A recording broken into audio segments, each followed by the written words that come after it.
Oh, you think it's a game, huh? Check it. Ball up. Oh, it's showtime. Let's go. Full-court trio. It's the full-court trio. They stay applying pressure. Triangle offense, running, gunning. Who's better? K-Sap on the post. He the man front and center. Swing it out the Keisha. She the queen, that's the sister. Got the bro Clyde gliding through. Now you history. The ball at the top of the key. He on the scene. Getting three the hard way. Moderators getting rid of. Any violators put a hater on hiatus. Pull up front row. Trolls getting finger rolled.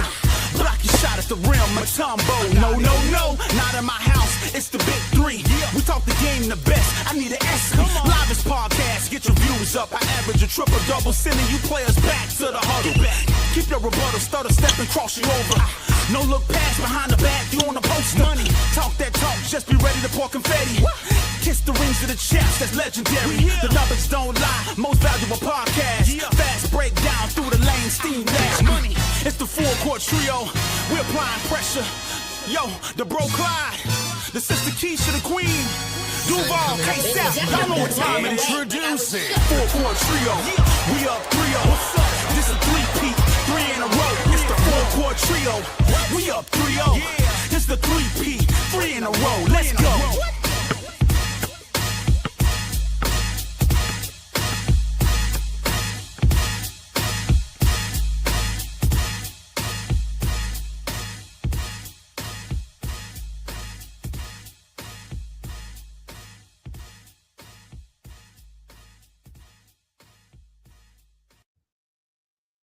Yes. Y'all know who it is, man. It's the Full Court Trio, man. I'm your host and the man behind the mic, K-Sap, man. And once y'all come in the chat, man, y'all do me a favor, man. Y'all drop a like on the video, man. I see we got a lot of people over there watching the Players Club. They calling the game with the Chicago Sky and the Sun, but that game is over now. So we're gonna give it a time for some people to come up in the chat. You know, most of our people over there, you know, watching Bro Claude and Keisha call the game.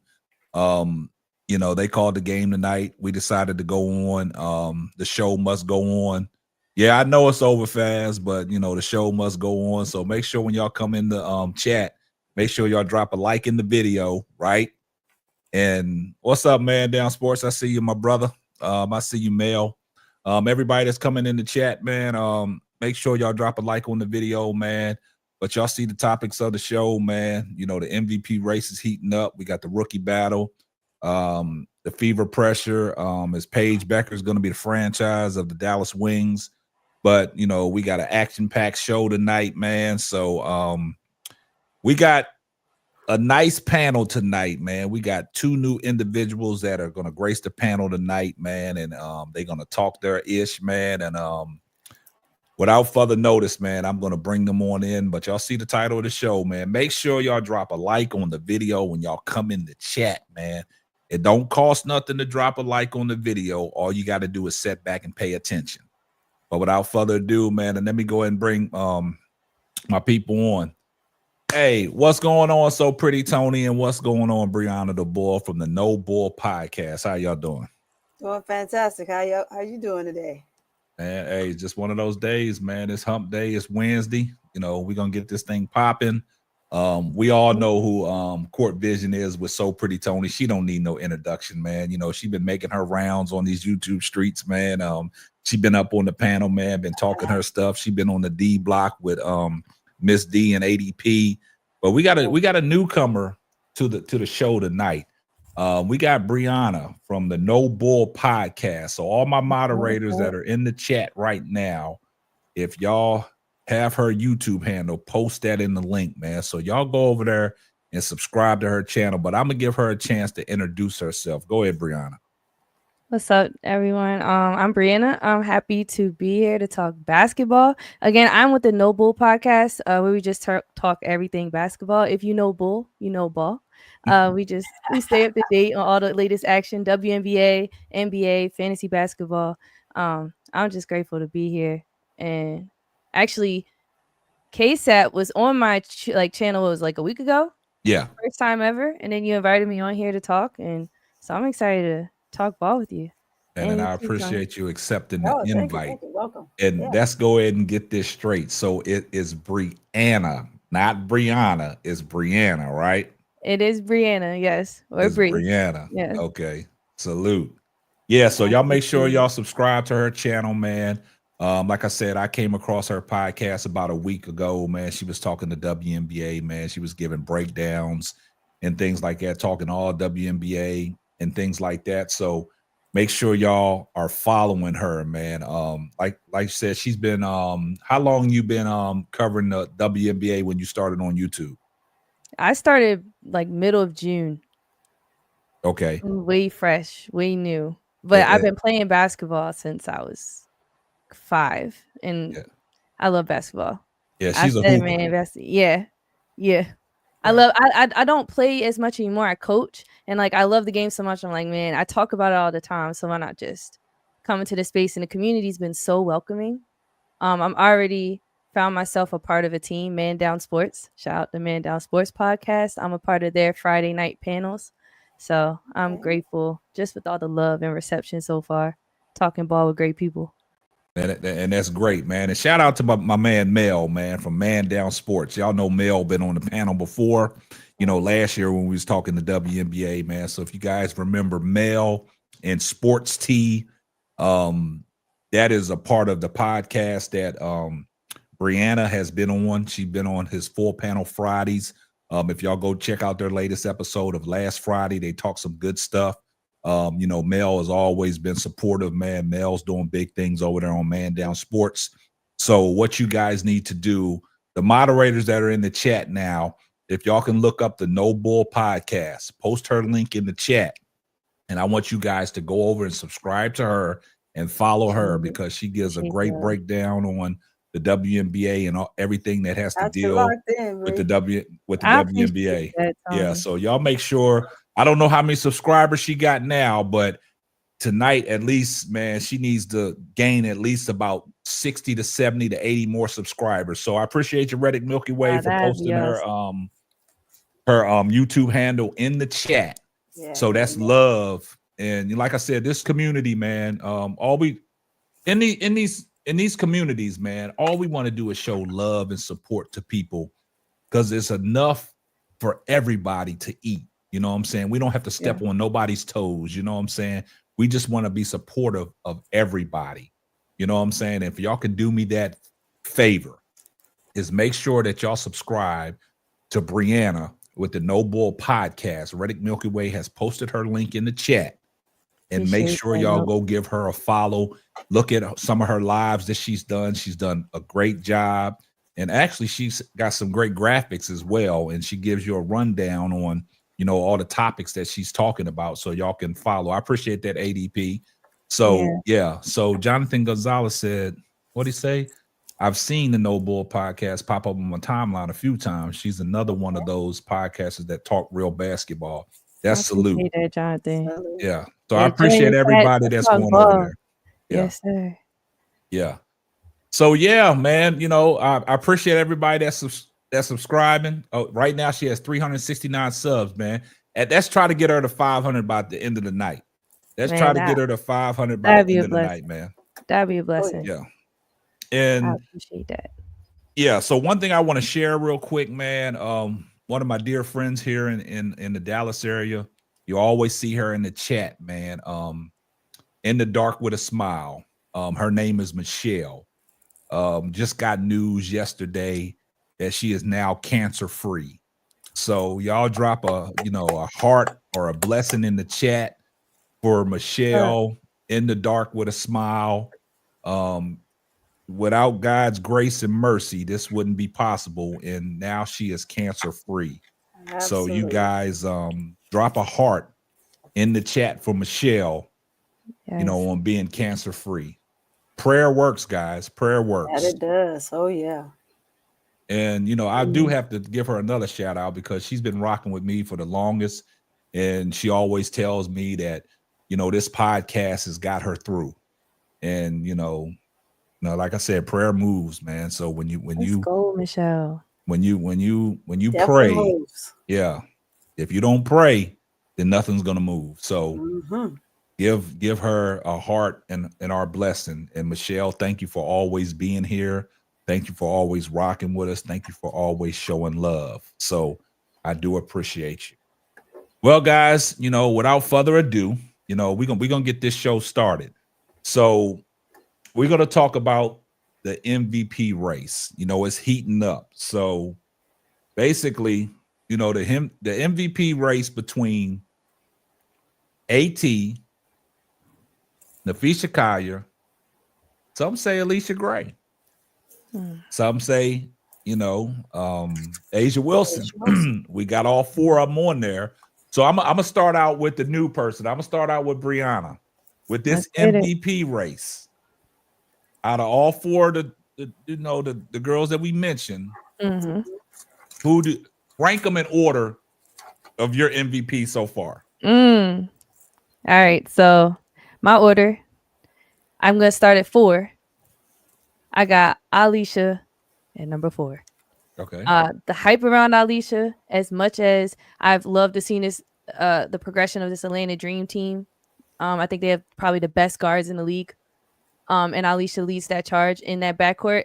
I'm still not fully bought or sold on Alicia being anywhere close touching it for this year, but I'm not gonna knock her contributions and her making it to that All-Star this year. And then at number 3, this was hard for me.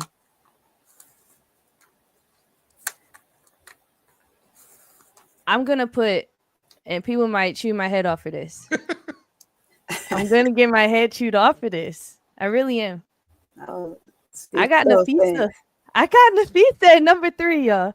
I really do. Now I get it. Her team has led the league right now. They're like dominating in every category. They have by far the best record. Her shooting percentages are insane. But she's been hurt and she's been out and she's missed quite a few games this season. But I am not gonna knock and then I can't knock it. But then we got Aja at number 2 with her historical season. And then I got AT at number 1. Wow. Almost averaging a triple-double. She broke records this month. Aja's been breaking records. AT's been breaking records. AT got the second strongest record in the West. It's been fun to watch her play. It's crazy. I'm getting my head chewed off right now. I already know. You're not. No, you're not. Keep doing your thing. I ain't even looking at that. That's what deal. I got. I got AT, Aja, Fee, and then Alicia Gray. I mean, I'm not mad at it. But let me get this super chat real quick. Shout out to the 6'8" Aquarius, my man, for the $2 super chat. Thank you. Yeah, he's been super active in my community. He said, Brianna, I see you. Do your thing, Hooper. Yeah, so 6'8" Aquarius, man. He's been making his rounds on the YouTube streets as well. He goes over there. He has been supporting Brianna as well. So I appreciate you showing up, my brother. Appreciate the super chat. Yeah, but Brianna, I will say this. I'm not shocked with the order that you have them in. I'm not shocked because you say a lot of things when it comes to injuries that I say. Like when you're injured and you have to set out a substantial amount of time, that affects your positioning. That affects your positioning. I know Nafisha just got hurt with the ankle and she's been out. They said that she's going to be out for about 2 weeks. But like, that's why I never give my full vote until it all plays out, because you don't know what happens. You don't know what injury is going to take place, because we did a show earlier this year when we was talking about before the season started, about the MVP, who could be considered the MVP. And then everybody wanted to throw Caitlin Clark in the MVP discussion. I said, well, she's out with the growing injury. Now, are y'all going to take in consideration if she misses a substantial amount of time? Is that going to, take her out of the MVP race? Right. So it's all, I mean, your list is valid. Your ranking is valid. And I have nothing wrong with that. So we're going to go over to So Pretty Tony. So Pretty Tony, I'm going to let you, what is your rankings? Okay, I'm gonna go from bottom to top also. And I'm going to agree with that number 4 spot, right? Again, Dream are doing their thing. Alicia is putting up some great numbers from the 3-point perspective, but out of what we have here, she's nowhere near close. She's not close. She's not touching that statue, in my opinion. Is she doing some great things? Yes, she's doing some great things, but she's not there yet. In the future, is it possible? Yes, it is. I'm going to go number 3. And just based off of listening to the take, you do have to pay attention to everyone's injury. How many of them and how many times have they been injured and how many times they've been out. Now, mind you, this is Nafisa's second time because she was out in the beginning, right? So now she's out again. And the MVP candidacy is until the end of the season, right before the playoffs. So remember, if she's out until the playoffs, that's a question. Mm-hmm. She's done some great things. MVP is a great name, but I too am going to have to go with her at 3, which will also tie Asia at that, right? I would have to kind of put them both in the same category at the same instance. But if I had to edge one over the other, I would edge Asia over her. But I have to definitely, number 1, give it to Thomas. Thomas is on a tear. Those triple doubles, leading her team, doing the things that she's doing, I would almost definitely have to say it must go to her. Now, will they give it to her? Given the way the league is doing things, probably not. But that would be my vote. That would definitely be my vote. Point. For sure, right? Because you definitely have to look at how many times each player has been out.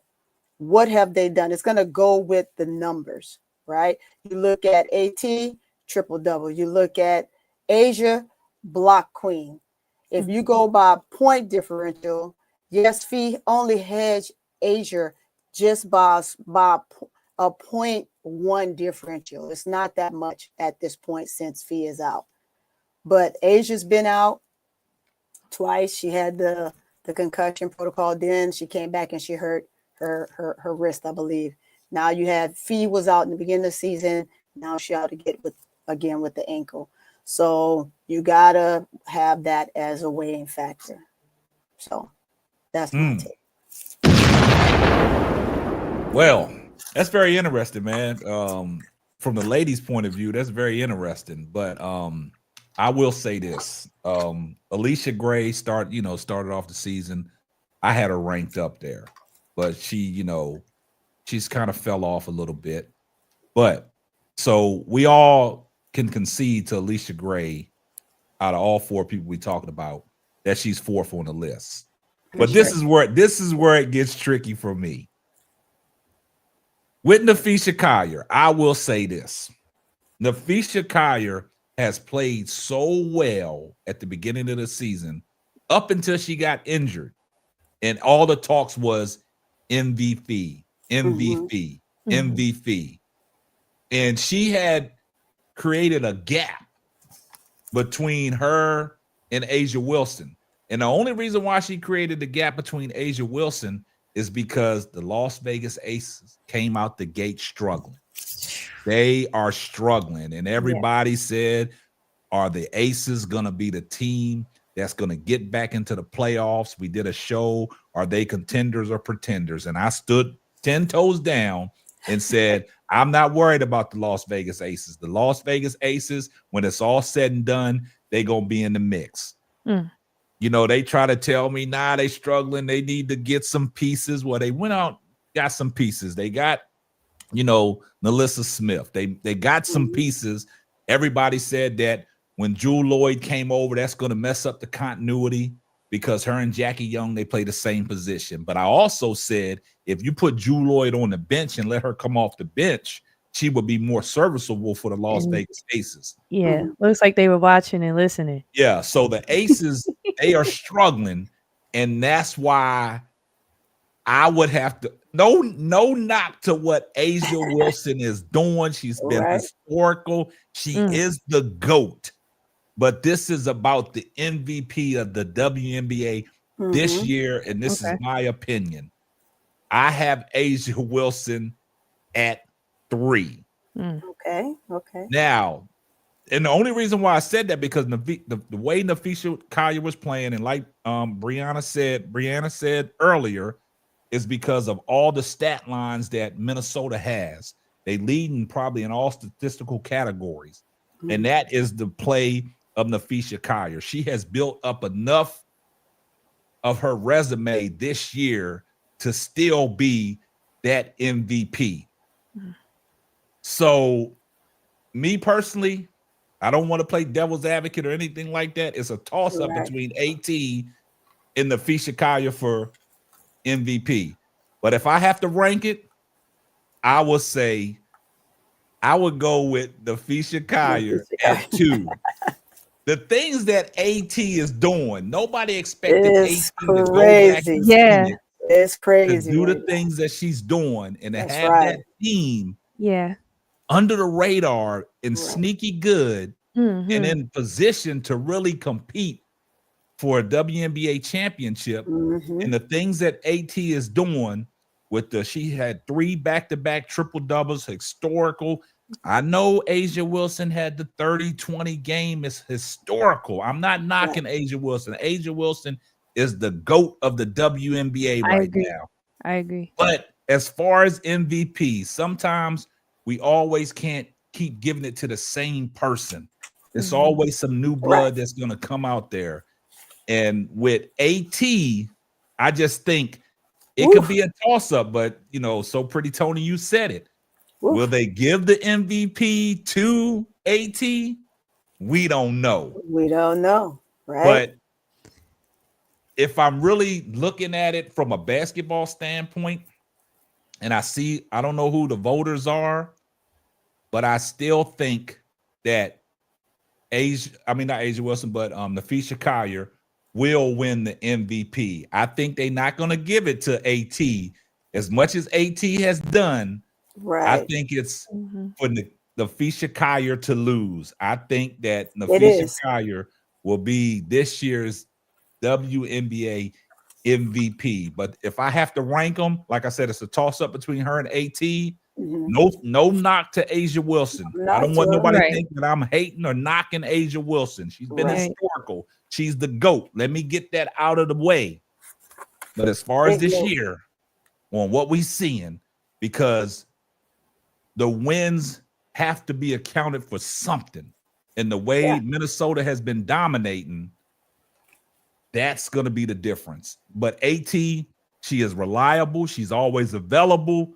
But it's going to be hard for them voters to sway and give it to AT because, it's all about Nafisha Collier and the Minnesota Lynx. So, like I said, we just ranking them. This is my own opinion, but I love that take. I do want to throw out there, though, when we talk about MVP, right? The most valuable player of the league, essentially, but even for your own team, when AT went down, their team struggled. Now, at first, when Nafisha went down, the Lynx struggled, and that's why they had them as the favorites to lose that first game when they were without Nafisha. Thank God they had Dejanay Carrington, in my opinion. But they've been 3-0 since she's been down, and they've been operating still at a high level. And a lot of it, I think, has to do with their coaching staff. But I do look at this Mercury team without AT versus this Lynx team without Nafisha. I don't know. And that's where I'm like, okay, AT's that MVP. What would they really be without her? Yeah, well, that's a great point. Yeah, you just said it. The difference maker for that team is the young lady they traded for, Dejanay. She is going to come in and she's going to give you a lot of what's missing, right? She's going to give you that tenacity, that burn, that quickness, right? You already have 2 guards that's quick. You add her to it that do all the dirty work and the dynamics of what else that they need.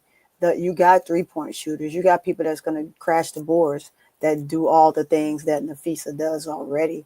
So you add her to just do the little things that's needed to do the fine tuning, and the Lynx are going to win anyway, right? Yeah.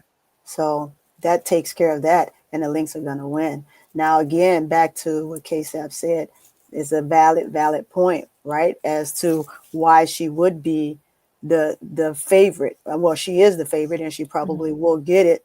And it is hers to lose, as you stated as well, Bree, because again, she had such a large margin, a huge gap. Yeah. But if I'm a true iconic person thinking of exactly what I'm seeing out of all of these ladies, and not just that she bridged the gap on the things that she's done, I'm looking at also what AT has done and is doing with her team, right? It's not just that she's having a triple double. She's carrying that team. She's bringing them across that threshold, right? With the few pieces that she had, and it's working. So all of that to me brings much more than a fine, well-oiled machine.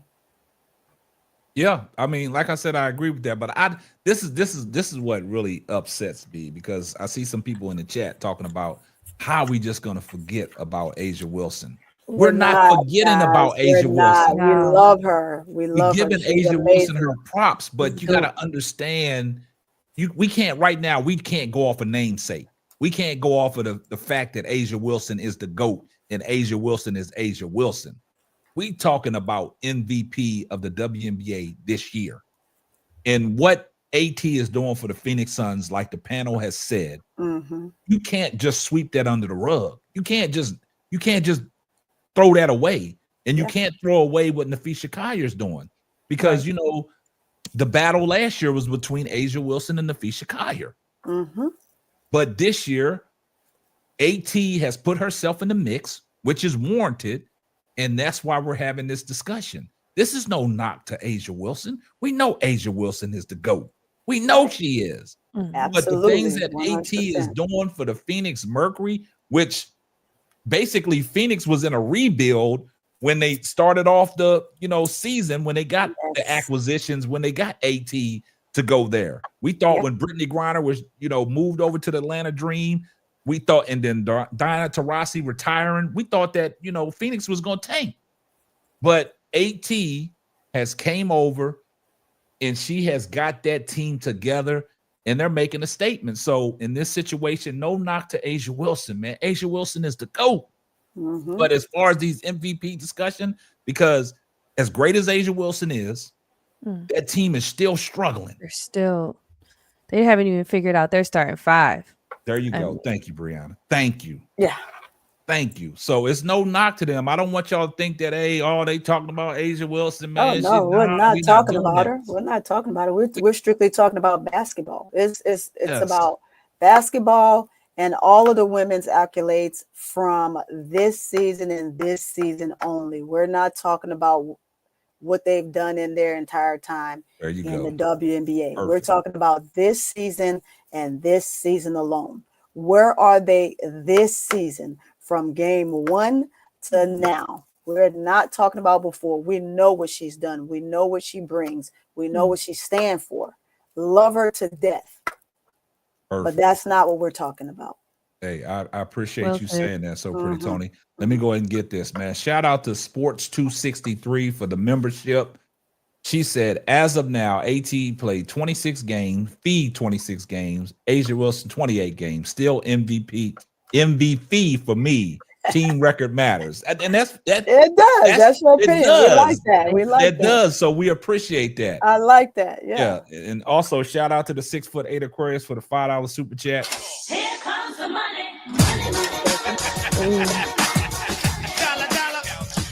He said, I believe Kelsey Mitchell is having a better season than Alicia Gray and should be in the top 4. Now, I don't even, that's for a whole nother conversation, because when you bring that up, them Caitlin Clark fans gonna come in here and they're gonna go crazy. So yeah, but I agree with you, Sports 263. That's why I said that MVP is still gonna go to Fee, because of what she has done before she got injured.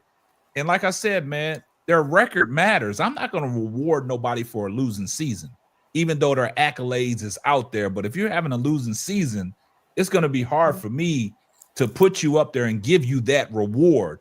But AT and Fee, it's between them. Like I said, don't be surprised. It could go either way. Don't be It could go surprised that either way. they give it to give it to AT. But me, They like give I to said, I AT, just they want give to to Asia. reiterate this before y'all chop my head off. I still got Nafisha Collier as the MVP. But if you ask me to rank them, I threw her in second.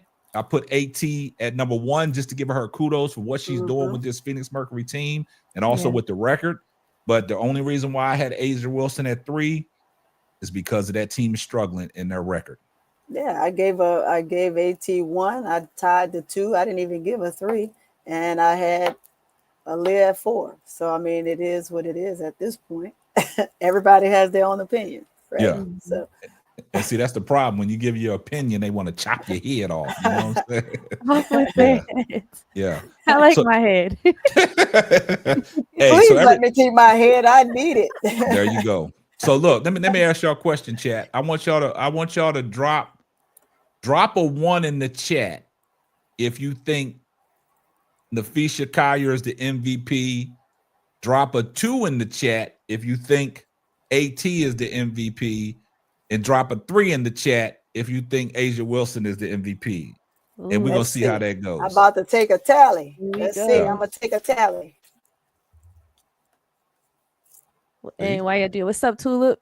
I haven't seen you forever, but I'm glad you're here. Yeah, Tulip been around for a long time. So I guess you know Tulip Come too. on, Tulip been Man Down Sports said at Tulip play. One said 1, 2, 3. Yeah.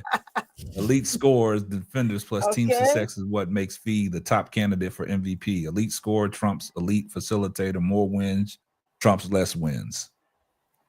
I agree with that, Mel. That's why I said. That's why I can't knock Fee off her pedestal right now. I can't do it.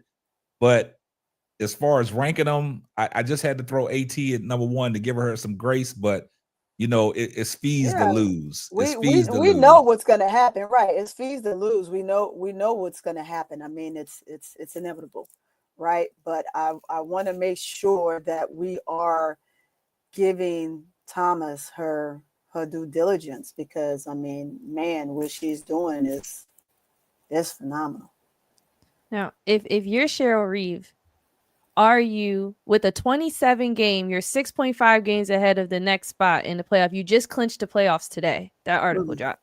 Are you bringing feedback at the end of the month when that timetable of the trainer says she could come back? Are you going to hold her off? What do you think those conversations are looking like? That's going to be tricky.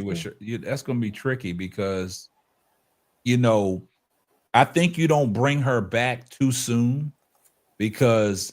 And the only reason why I say that, because I go back to last year when they faced the New York Liberty in the championship, right? And you know what the talk was, that the officials gave New York that, right? So my coaching staff, if I'm the coaching staff and the training staff, I make sure Nafisha Collier is fully healthy, because regardless of what positioning they have in these playoffs, right? Because they've already clinched, regardless of what position they have in the playoffs, you know what they're capable of doing. So I would get her fully healthy. I wouldn't bring her back until she's fully healthy. And the reason why I say that is because now, to me, I think Minnesota is on one of them revenge tours to let people know that, you know, that championship was ours last year, despite of the bad officiating and things like that. So I'm saying to myself, like you said, if I'm Cheryl Reeves, I do what's best for the team, because I think this team has enough pieces that they've shown that they can hold it down while Nafisha Collier's out. The acquisition of Dejanay Carrington, because we know what Dejanay brings to the table. She's one of them seatbelts. She's one of them straps. She plays defense. You know what I'm saying? I think she has found newfound life in Minnesota. And I think she's very excited to be there and to help this team, because now she is on a championship contending team. And that's going to bring the best out of her. And like Brianna said, when the first game without Nafisha Collier, she balled out. So, and she's very comfortable. And I think the stud buds made it comfortable for her to come over there and play.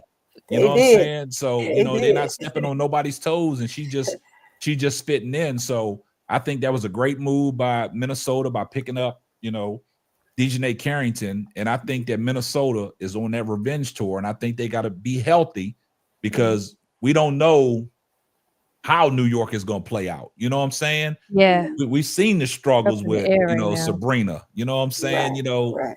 I've always said about Sabrina, she going to figure it out some way, but, she just been inconsistent. You know what I'm saying? So, Right. but as far as that, Brianna, the question that you asked about Cheryl Reeves and bringing Nafisha Collier back, I think you rest her up because you know that you already locked for the playoffs, and regardless of what position you in, you can beat any team in the playoffs. And I'll add to that, right? Even going into the playoffs, given who you play in the first round as well, right? Do you bring her back in that first round if you're playing a team that you know that you're just going to sweep? Interesting. If again, why bring her back if you know you're going to sweep the team? Right. Sure, she's going to want to play, right? She's going to Yeah. want to be a part. She's going to want to make sure that she's clinching and locking each and every round of the playoffs in as deep as she can. But do you want to bring her back if it's a team that you know she's gonna sweep? What do you say? What you say? That's a tricky move right there. Sometimes, some people use strategies, man. And I think in this situation, if you get matched up to a team that you can beat without Nafisha Collier, then you rest her up because she got to be fully healthy. Because the deeper you go into the playoffs, that's when you're facing the most stiff competition. So in this situation, if they match up against a favorable opponent and knowing that, the history, shows that, okay, we can beat this team without Nafisha Collier. But the fee, I know she gonna want to be out there. Oh, she gonna be out there for sure. She gonna want to be out there. She ready to come in. She ready to come and drop 40. Yeah, that's what she ready to do. She ready to come and drop 40, like you And said, do it. revenge tour. and like I said, and like Mel said, I totally agree with that. If it's gonna be a cakewalk, ease her in slowly, restrict her minutes. You know what I'm saying? This goes back to the NCAA tournament when Duke played and Cooper Flag. You ease them back in there from that ankle injury, ease them back in there, and then you let them go to work. So great point, Mel. So I totally agree with that. So it's so it's this MVP race. It's gonna be interesting, man. So, but I said what I said, and I'm gonna stand on what I said. Y'all can chop my ear off. I'm gonna stand on what I said. I know my girl Fee gonna end up with it, but I'm gonna stand on what I said because I would hope that they get it right. I would hope that they get it right. We want them to get it right.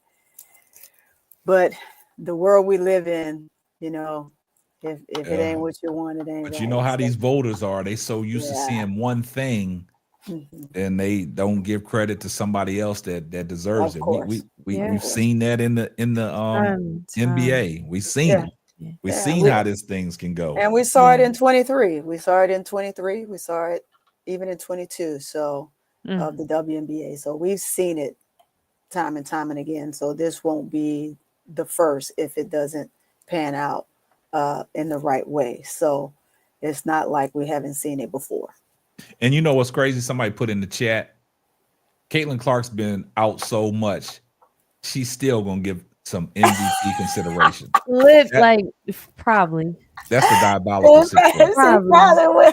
They'll drop a top 10 list or something. She'll be number 7. Oh my God.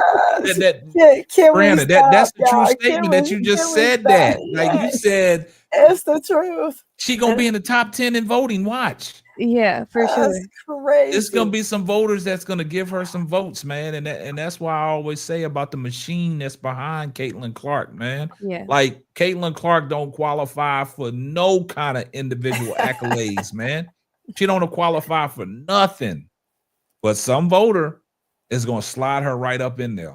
I will say though, like in June, I think she was leading the league before she went down. The second time she was leading the league in assists.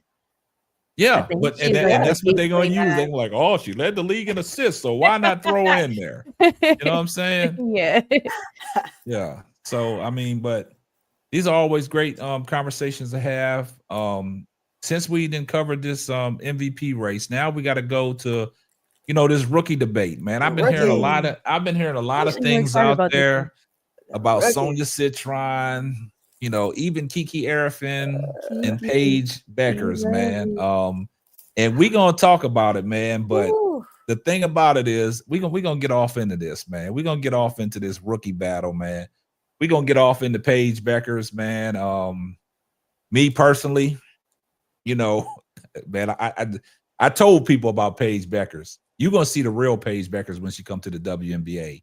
Being at UConn and that Geno Oriental system, I think she was, limited to what she could do because she was in a system.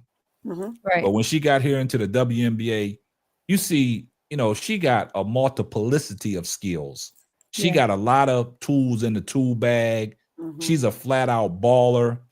But this rookie situation, this rookie of the year situation, you got the likes of Sonia Citron. She came out the gates on fire, her and Kiki Arafin.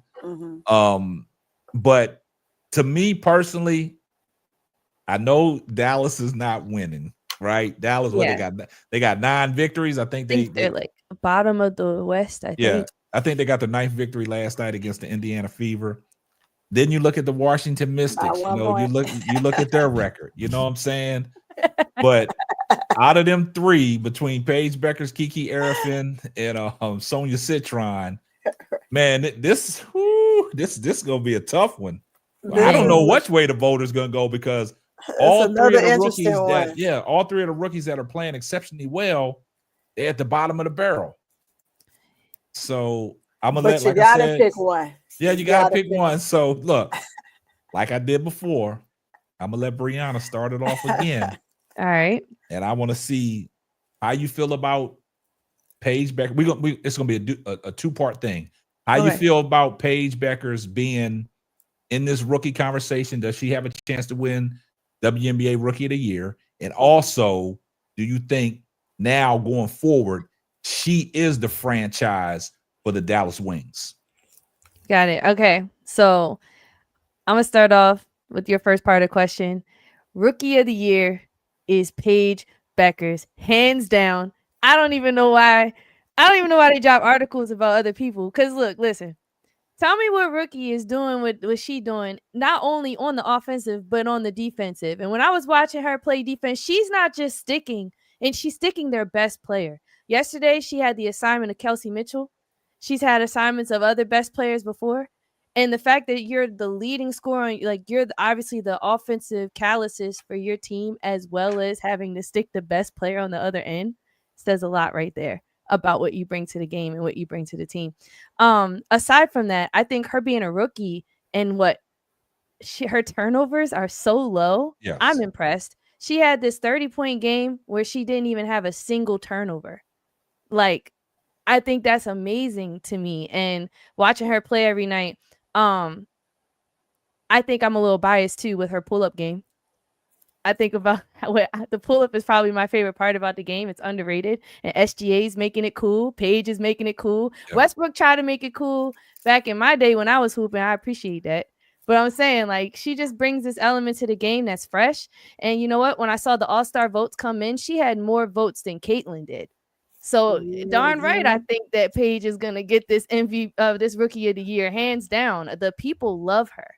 And that goes into the franchise player for Dallas. That second part of your question.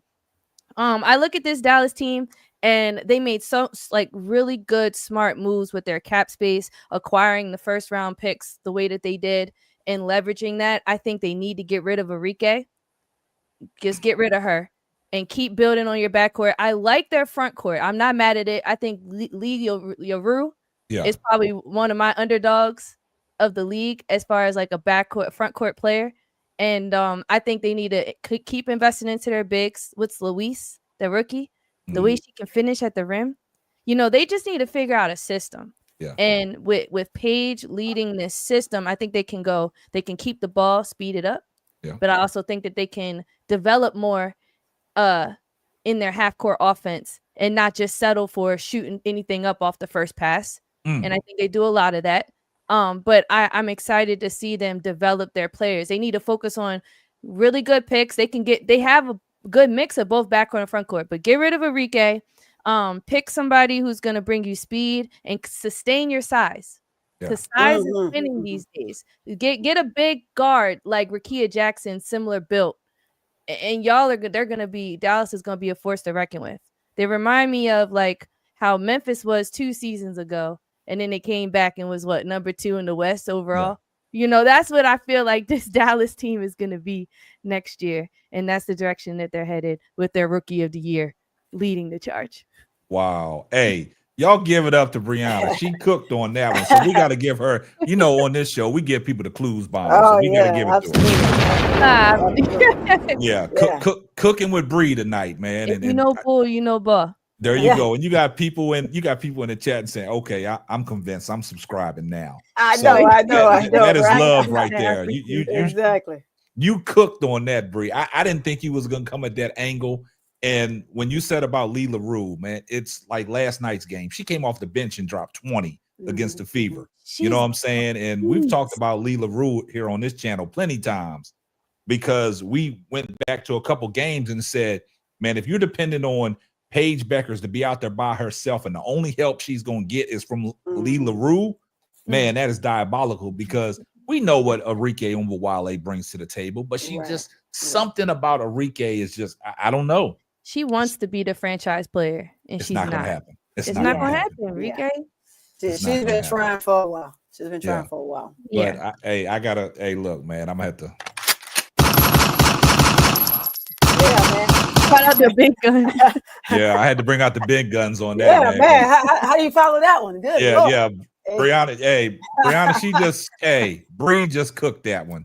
Bree handled it all. She handled that. And like you said, it's gonna be a hard soliloquy to follow, but I'm gonna let you follow up behind that so pretty, Tony. I mean, all I can really do is add to it. I mean, you look at her, hands down for sure. She is the Rookie of the Year. You cannot put anybody in a caliber with her. You can't.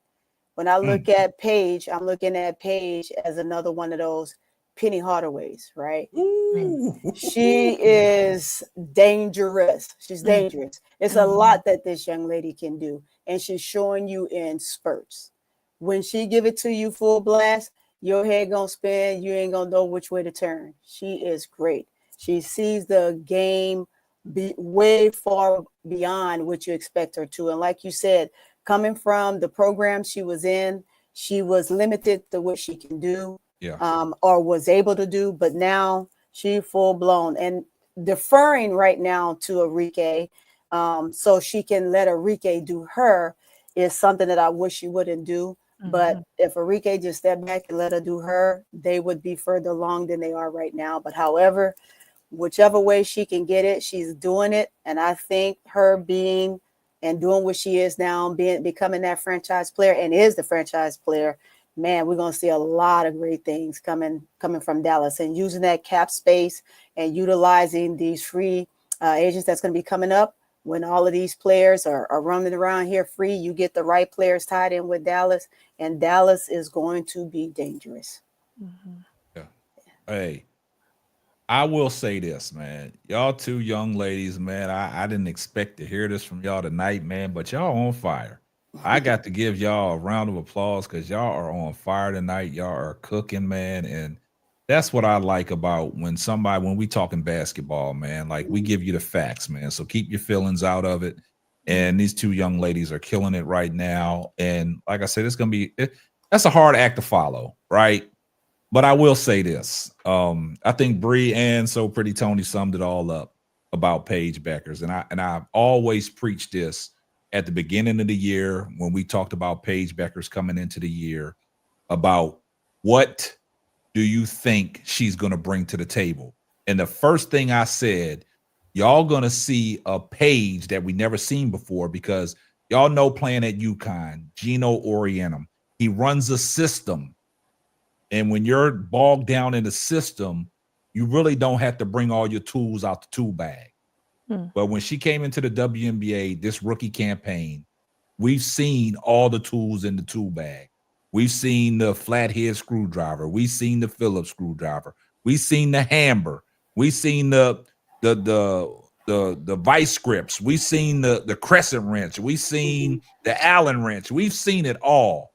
And what I like about Paige is because when she gets downhill, she don't have to always go all the way downhill because she got a nice pull-up game. She got a mid-range game. She can handle the ball. And what Bree said earlier, I want y'all guys to pay attention to this. As much as Paige handles the ball, Paige don't turn the ball over. She's not reckless with the ball. And to that point, what Paige is doing, she's damn near averaging 19 points a game, 4 rebounds, damn near 6 assists a game, and she's averaging 1.9 turnovers a game. But she's averaging 2 steals a game. Paige gets fouled. She goes to the foul line. She's almost automatic. She's shooting 87% from the free throw line. So with that being said, you know, Paige is showing y'all what Paige is capable of doing. And you go to the other young ladies and Sonia Citron and Kiki Arifin. Sonia Citron started off the season hot. She kind of fizzled out a little bit. Then she picked it up. You know, she's averaging 15 a game. You know, she's averaging 4.5 rebounds and 2.4 assists and 1.3 steals. She's flat out getting it done from the 3-point range, but she's shooting only 33% from 3-point range, but she is shooting a better 3-point percentage than the player over there in Indiana. Y'all know who I'm referencing, right? So now we go to Kiki Arifin. You know what I'm saying? Kiki Arifin is flat out getting it done as well.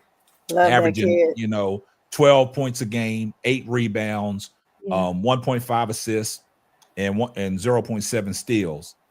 Actually, you know, she's basically, you know, getting her feet wet. You know, she's picking up her rebounding numbers and things like that. She's an aggressive low post player. But when we talking about Paige Bueckers just moves the needle in this conversation. So like I'm gonna say, like Mark Jackson say, hand down, man down. Yeah. To me, Paige Bueckers will get this rookie of the year. Yeah. And also when we talked about the franchise player, y'all know, y'all heard it here first. When we talked about her coming into the Dallas Wings, what is that going to do to Arike Umbuwale? I said it's time to move on from Arike. You might need to package up, like Bree said, with all the moves that they made in the offseason, getting that #1 pick, you know, getting Paige to Dallas. What you need to do now is build around Paige Bueckers in the right way. Build with speed and keep your height, right? So you got somebody that you can move on from in Arike Umbuwale. You can package her up and you can get you some free agents in that is going to help Paige Bueckers out. So I think this is a great opportunity. If I'm the Dallas Wings organization, I think this is a great opportunity to look at it and say, what do we do with Arike Umbuwale next year? What do we do with her? We know what Paige brings to the table, and that franchise in Dallas is going to be special.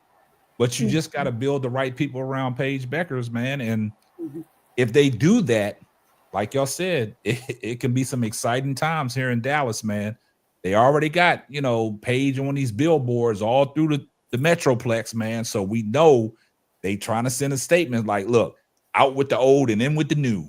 You know what I'm saying? So, but as far as this MVP discussion, I mean, not MVP, the Rookie of the Year discussion, I got Paige. I've always, y'all know how I feel about Paige. Everybody that's been on my channel and been listening to me all through these years, and when I talk about Paige Bueckers, y'all know how many kudos I done gave Paige. We came on this show. We had a heated debate early in the season when we was doing Unrivaled. We had a heated debate about Paige and Caitlin Clark, who was the better player. And I went on record and I said, man, it's not even close, because if y'all want to use Caitlin Clark to sell tickets and put butts in seats, y'all can have that.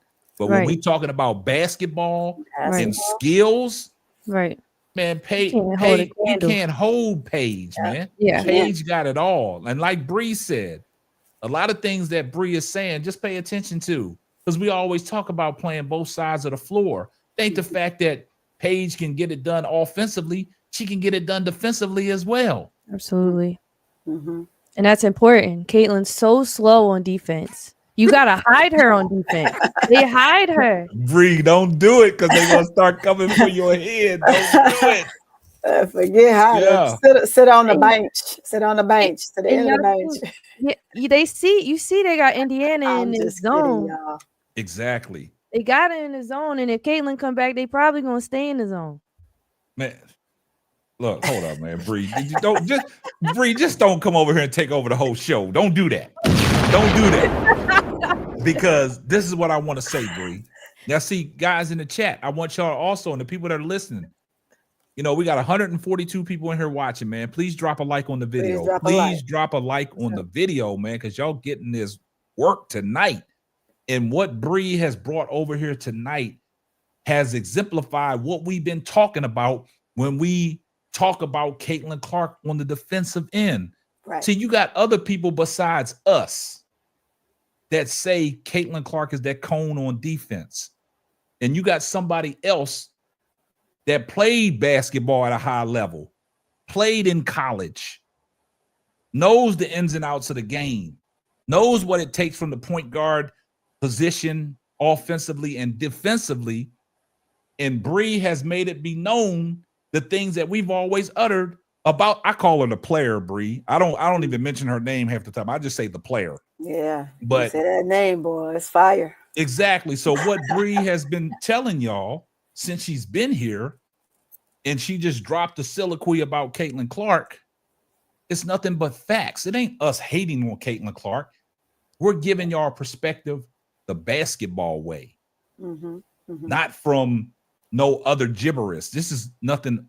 This is all basketball. So we appreciate Bree coming over here being, you know, just straight to the point, not knowing what our chat brings to the table. This is her first time on the panel. And what she is saying is just straight facts. Right. And a lot of people say, look, Bree cooking on her debut. She's cooking. You know what I'm saying? That's why we need to support this young lady. We need to go to this channel.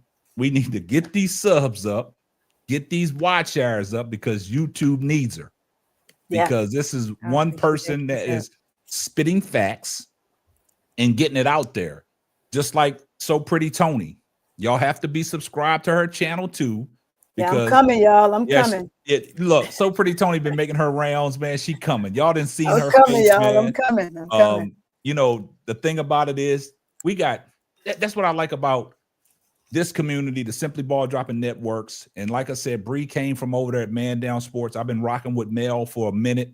You know what I'm saying? Y'all didn't seen Mel come up on the panel. Mel that cooked out early last year. He brought up one of his proteges in Sports Tea. She came up here and cooked out. So you know what we bring to the table. So now it's all about support. So just support these channels, man. You know what I'm saying? Y'all go over there and support these channels, man. Get in their chat. Just if you have to stop by in the chat and just to say, hey, what's up? That all counts because YouTube likes engagement. You know what I'm saying? Yeah. Bree be going live. What times do you go live, Bree? Typically 5 p.m. Eastern to 8 p.m. Eastern during the weekday. On a Saturday, definitely hitting like late afternoon. Yeah. So y'all make sure y'all get up in her chat, man. Make sure you hit me, Bree. I'm gonna come over. Yeah, blow her chat up, man. I want to talk more ball with you. Yeah, so absolutely, for sure. You know, the thing about these young ladies, what I like, man, is the camaraderie. You know what I'm saying? You got two young ladies on the panel, man, and like I said, you know, y'all know how So Pretty Tony is. Ever since she came around this network, man, every time she has came up and you've seen her in the chat, she's always cooking up something. But I definitely didn't expect this from Bree. Bree is look. She didn't got comfortable. She didn't got comfortable. She got her shoes off. She didn't got comfortable. You know what I'm saying? So, you know, she is up here spitting facts, man. So, like I said, Bree, we appreciate you. We appreciate everything that you're doing right now on this panel. And like I said, make sure y'all are subscribed to her channel, man. So all the mods, make sure y'all drop So Pretty Tony's link in the chat. Make sure y'all drop Brianna. I know it's the I know what is it the Bull podcast. The No Bull podcast. The No Bull podcast. They got all links in there. So y'all make sure all y'all gotta do is hit the link. That's it. Go over there and subscribe. Run them numbers up. If you know bull, you know ball. Yeah. That's the slogan. I'm enjoying that. I'm enjoying that slogan, boy. I'm telling you. When the merch coming, Bree? Soon. Yeah, I'm gonna definitely buy that. I gotta wear that on my chest. Like Shaq always say, underdog, put that on the t-shirt. Put that on the t-shirt. On the shirt. Yeah. Now, since we got that out the way, man, we're gonna transition over to we got to talk about them. We got to talk about it. Bring it we got to up. talk about the Indiana Fever, Bree man. already brought it up. Bree brought it up. Here we go. Perfect transition. Yeah. So the reason why we got to talk about the Indiana Fever is because we posed this question, early in the season. Are they contenders? Are they pretenders? So we got to talk about them. So basically, with all the injuries, all the point guards that went down, we know the players out. But I've always said it looked like they play a little bit better ball to me without, the player on the floor. But that's my opinion. And like I said, I'm gonna flip it up this time. I'm gonna go ahead and start with So Pretty Tony. Do you think this Indiana Fever team, with the injuries they got, I don't know when the player is gonna come back. Do you think this team can sustain and be a viable threat in the playoffs and contend for a championship? Well, let's start here, right?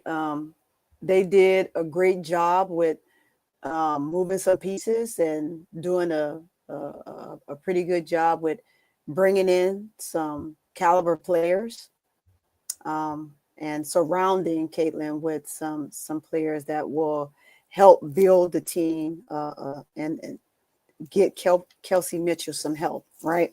Kelsey is playing a phenomenal game right now, as we know that she would, right? She's a great player. She's always been able to shoot the ball well, but the numbers that she's putting up now are phenomenal. It took a little late in the season to get here, but she's here now. And can they contend? They can contend. Will they make it to the championship? Is a fact to remain, right? Because right now we just lost to the Dallas Wings by 1. Dallas hung in there. Again, you dealing with one of the greatest rookies that will come across the WNBA in Paige. Paige did a number on them last night, and as a whole with the rest of her team, and they can compete in the playoffs. Can they make it through and make it to the championship game? Given the teams that we have that are playing right now, I'm going to tell you no. I'm just going to flat out say no. I'm going to be honest. I mean, I'm giving you the honesty of what we have, looking at the teams and how well they're playing. Mercury is making a huge push. You have to get through, and the extension of the playoffs right now with the number of games that are being played is something that you also have to consider, right? You've done enough to build the team, and the team played extremely well, and you have some decent pieces, right? Caitlin will be back, and we can talk about her coming back and putting up numbers, but she still has to play in the system.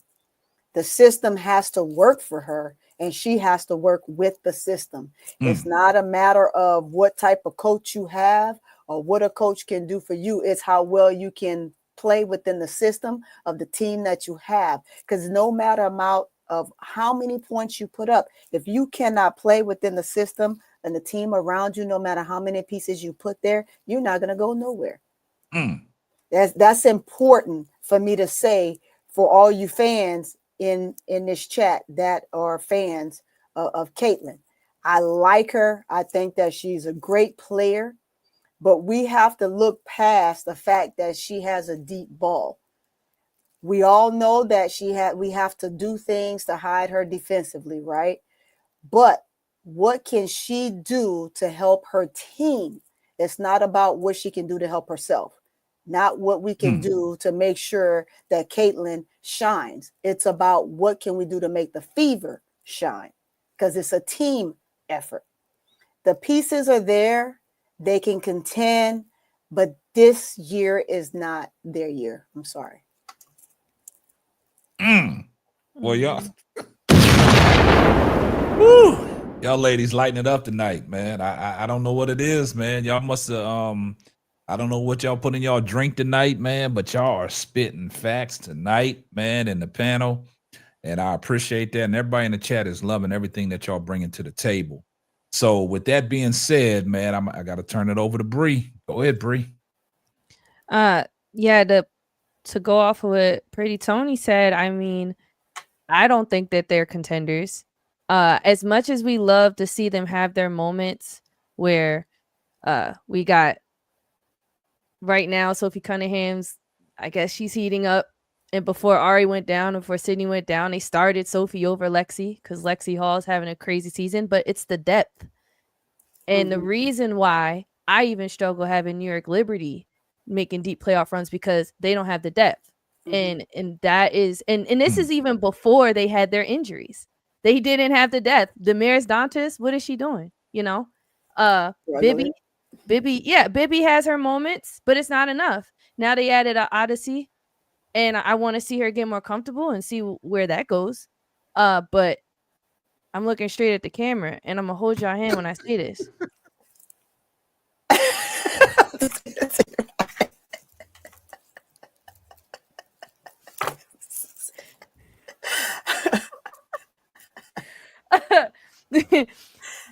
They're not making it. I mean, they might drop 2 more spots in the thing before we even get to September. They might drop 2 more spots right now. I think they're about to trend down. I didn't even have them losing against the Wings, so that was a shock to me. I had them losing against the Mystics, but you know, it's always a wild card with the teams at the bottom, and this Indiana Fever team's been a wild card all season. When they played against really good teams, they showed up, like with the Seattle Storm. For some reason, Seattle Storm struggles with them, but against like really not that good contending teams, they would lose. And this was another example of it last night. And the loss that they endured, I'm not going to say they didn't make a good push. And the one thing I might disagree with slightly with Tony is, and we said this a little bit before we even started the stream, was about coaching. Yeah, go ahead. Yeah, absolutely. I don't want to listen, I'm not respectfully, I don't want to put it all on Stephanie. Don't put on Stephanie. She's been making poor coaching decisions, like with the challenge yesterday, with I don't like the decisions that she made. First, when Caitlin went down, she had Kelsey Mitchell at the 1. And I get that Ari had just came. And then and this was that game against the Sparks that they ended up losing at home against the Sparks. And this was before the Sparks even knew how good they were. They didn't start to heat up yet. And they lost at home bad, and they let the games go really late down the stretch. If they're not blowing the team out or getting it going, they make poor decisions late down the stretch. And players like Natasha Howard, who's been doing this for too long, I'm not a fan of how she's been playing either. She gets her buckets here and there in the paint. I think sometimes she just makes the worst decisions, and they even let her push the ball up because they don't have their true point guard right now, and they let her push the ball up, and she makes poor decisions on the push sometimes. I just think it's a wrap for them. It's curtains for them. I'm excited to see their individual play, like with Aaliyah Boston and Kelsey Mitchell. But yeah, it's not looking good in Indiana. They need something. I don't know what they need. Yeah, if Boston don't get them elbows together, boy, somebody gonna chop them things off. Yeah, no, I'm saying, and she thought she was gonna get big on Lee last night. And Lee She found out. She found found out, didn't she? And you know what's crazy though? When you said curtains, man, that's the East Coast thing, man. So when she said it's curtains, man, I kind of chuckled inside. But y'all are so on point tonight when we talking about this, man. Y'all are so on point. And the crazy thing about it is, like, she made reference to the depth. And I've always said, man, if you don't have bench depth, it's not going to work. And that was my problem last year I had with the New York Liberty and the Minnesota Lynx. When I said Minnesota, I said, if you're going to expect Kelly buckets to get you over the hump, then you doomed, right? Mm-hmm. So when Bree said about the depth, and then she talked about the Indiana Fever, and then she addressed some things that a lot of people shy away from about, Stephanie White's rotations and, how she's coaching and some of the questionable things that she does. I go back to last night. I have to ask the panel this question.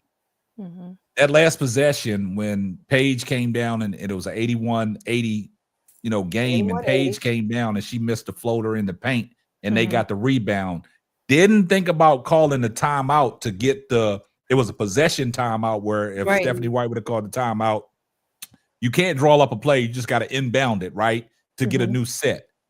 Do you think Stephanie White waited too late to call that timeout? Because, Kelsey Mitchell was already in her move, but she did lose, the ball a little bit, but she called timeout and only left with 1.7 seconds left on the clock. And in that situation, you can't get in a huddle and draw up a play. So you just had to inbound the ball.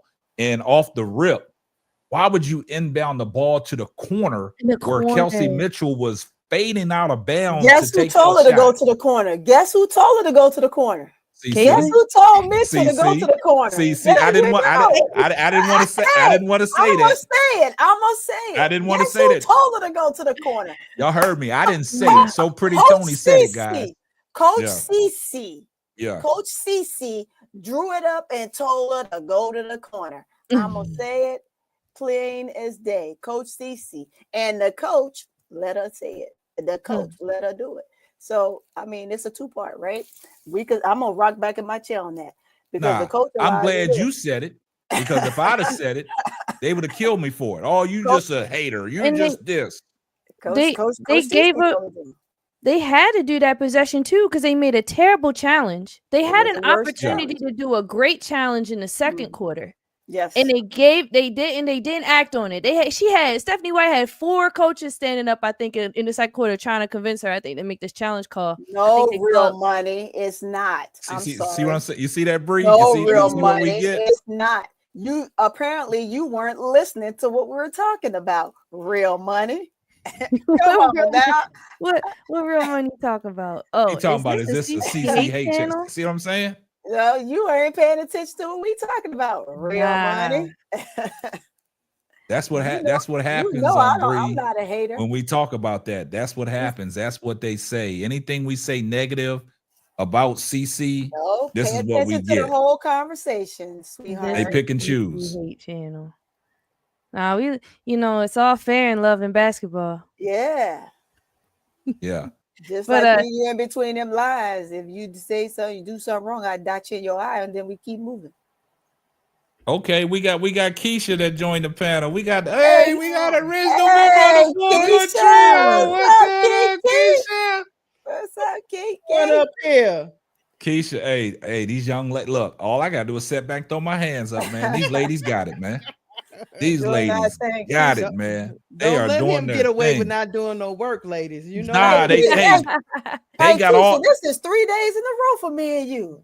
Look, the thing about it is, Keisha, they got all the good siliquies, man. I just gotta fall back. You know what I'm saying? So look, they bringing the facts, man. So shout out to Keisha, man. Keisha was over there calling the game on the Players Club, man. Her and Bro Claude. Crashing out is what I was doing. Yeah, crashing out. Well, we're gonna leave that alone. But Keisha, we got Bree from the No Bull podcast. She's a special guest today. So this is Keisha. Yeah, so they over there spitting facts, man. All I gotta do is fall back. You know what I'm saying? Also, guys, man, keep Bro Claude in y'all's prayers, man. Bro Claude has been struck again by a death in the family. Y'all send y'all's condolence out to our brother, Bro Claude. You know what I'm saying? And just, keep praying for Bro Claude. That's why Bro Claude is missing in action tonight on the Fullcourt Trio. But we got a star-studded panel, man. We got 3 young ladies on here that all I got to do is fall back, man, and let them do what they do. You know how I do. Sometimes I just throw my hands up. So My question is, since Keisha just now came in, we talking about the Indiana Fever, Keisha. Oh Lord. So Keisha, Okay. we all, you know how we did at the beginning of the year. We talked about the contender game. You know what I'm saying? So now that we've seen a sample size of what the Indiana Fever are doing with and without the player, where do you have the Indiana Fever as far as playoff potential and making a run at the championship? I think they're gonna make the playoffs. I really do think they're gonna make the playoffs, but I think they're gonna probably end up in the same position they was last year, which is an exit in the first round. Because once Caitlin Clark decides to come back, you're gonna put her out there, you're gonna start her. So I think it's probably gonna disrupt a couple of things with that. And also, you lost all your point guards, but I think they still got good players on their team to where they'll make it through the rest of the season. Even if I know Bree was like, I couldn't believe they lost to the Wings, but I could because they kind of like Jekyll and Hyde team. Sometimes they lock in. Stephanie White got control of them. Then sometimes, Aaliyah Boston and them elbows and looking like she's about to cry every time she get a foul call. Sometimes she don't be locked in all the way. I think, and Kelsey Mitchell is steady Eddie. I'm actually liking Kelsey Mitchell's growth this season, sharing the ball and still putting up her monster numbers.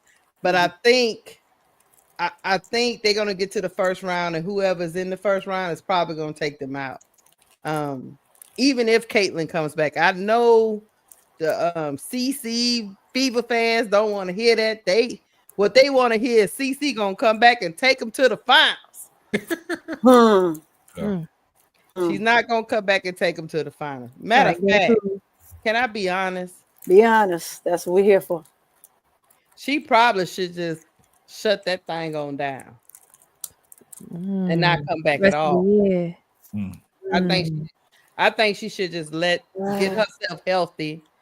In my opinion, they ain't gonna want to hear this too. She should go to like Unrival after the season over, work on her game. Don't mess up Unrival.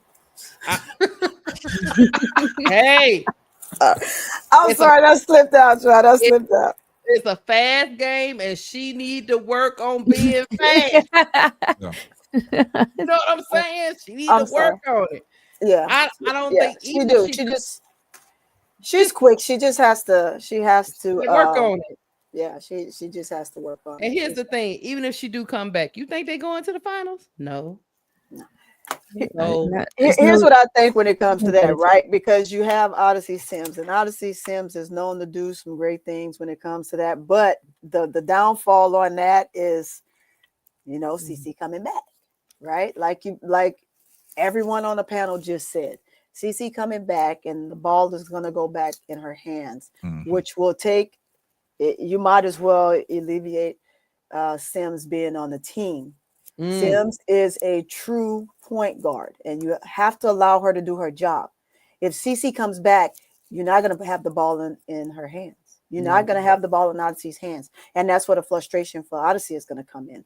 And Odyssey Sims is not one of those type of players that will take a lot of the lip lashing that goes on from a young player like that. It doesn't matter if you're the franchise player or the best player on your team or whatever. Odyssey Sims is not that one, right?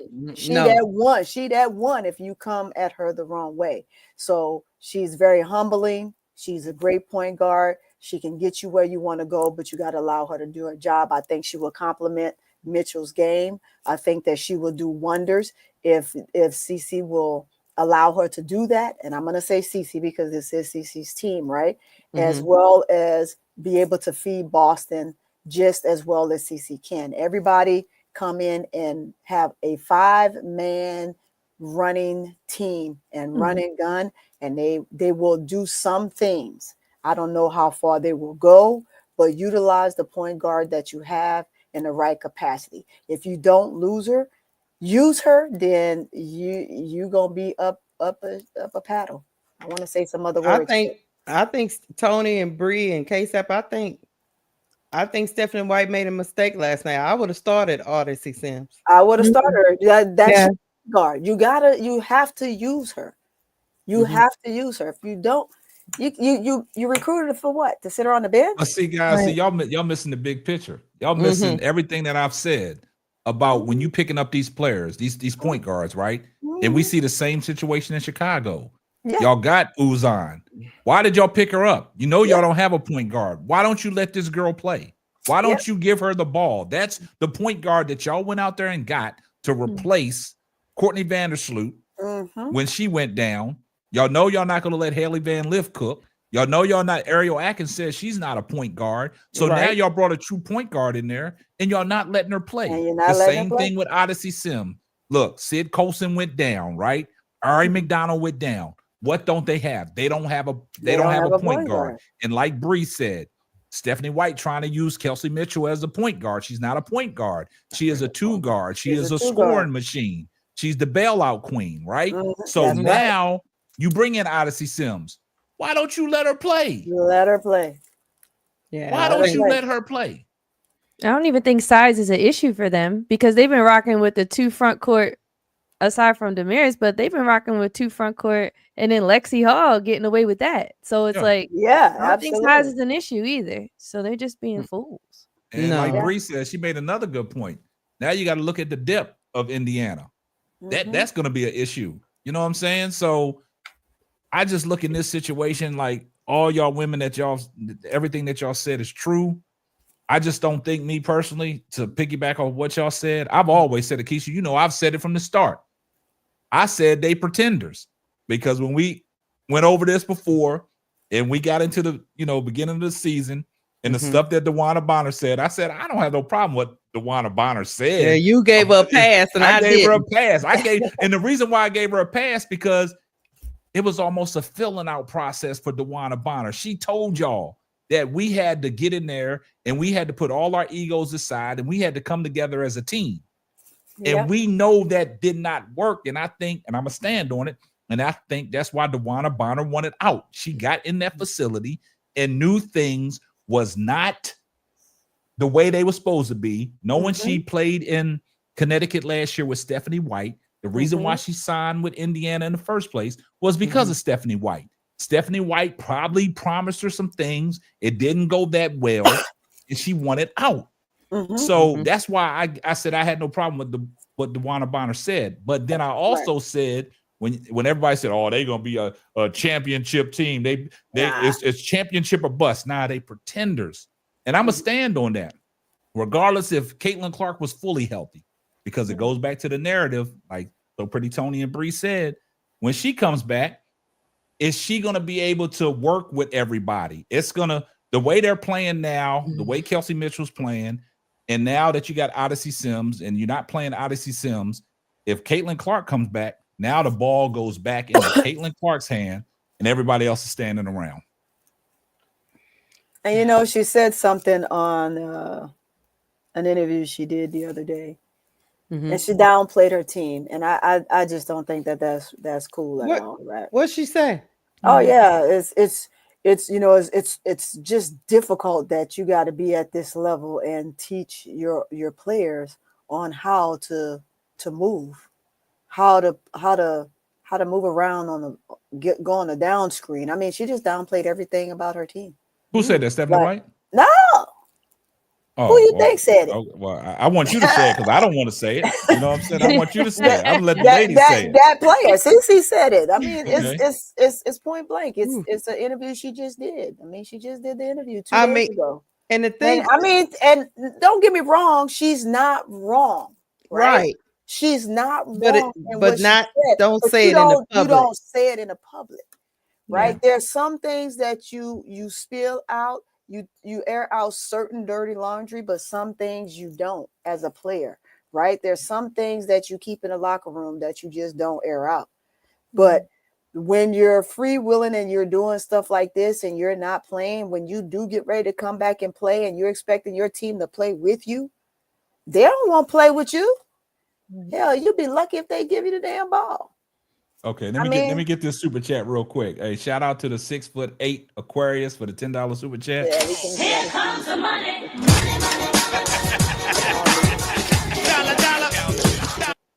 He said, we can't say how the Fever season can end. This is the first team probably in the history of the W where they could be a first round exit or make the finals. As a Fever fan, I can't call it. I mean, two things can be true at once. You know what I'm saying? But I mean, hey, you can go down on the sword, but you know, we just here to talk about 6 foot, we can give our opinion. I mean, our opinions have been wrong before. I mean, certain teams make it to the finals, and I'll be like, oh snap. Yeah. Yeah. They in the finals. We do that. forever. We do that in the men all the time. Like, I'm pretty sure last year they didn't say that the OKC Thunder was gonna win it.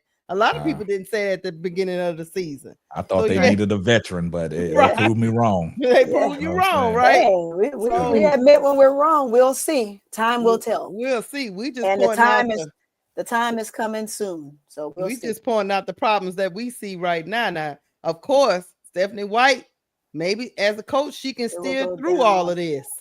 Here we go. Hold on. Let me get this super chat. Boy. Here it is. Hold on. Oh, Lord. Shout out to River for the $10 super chat. Here comes the money.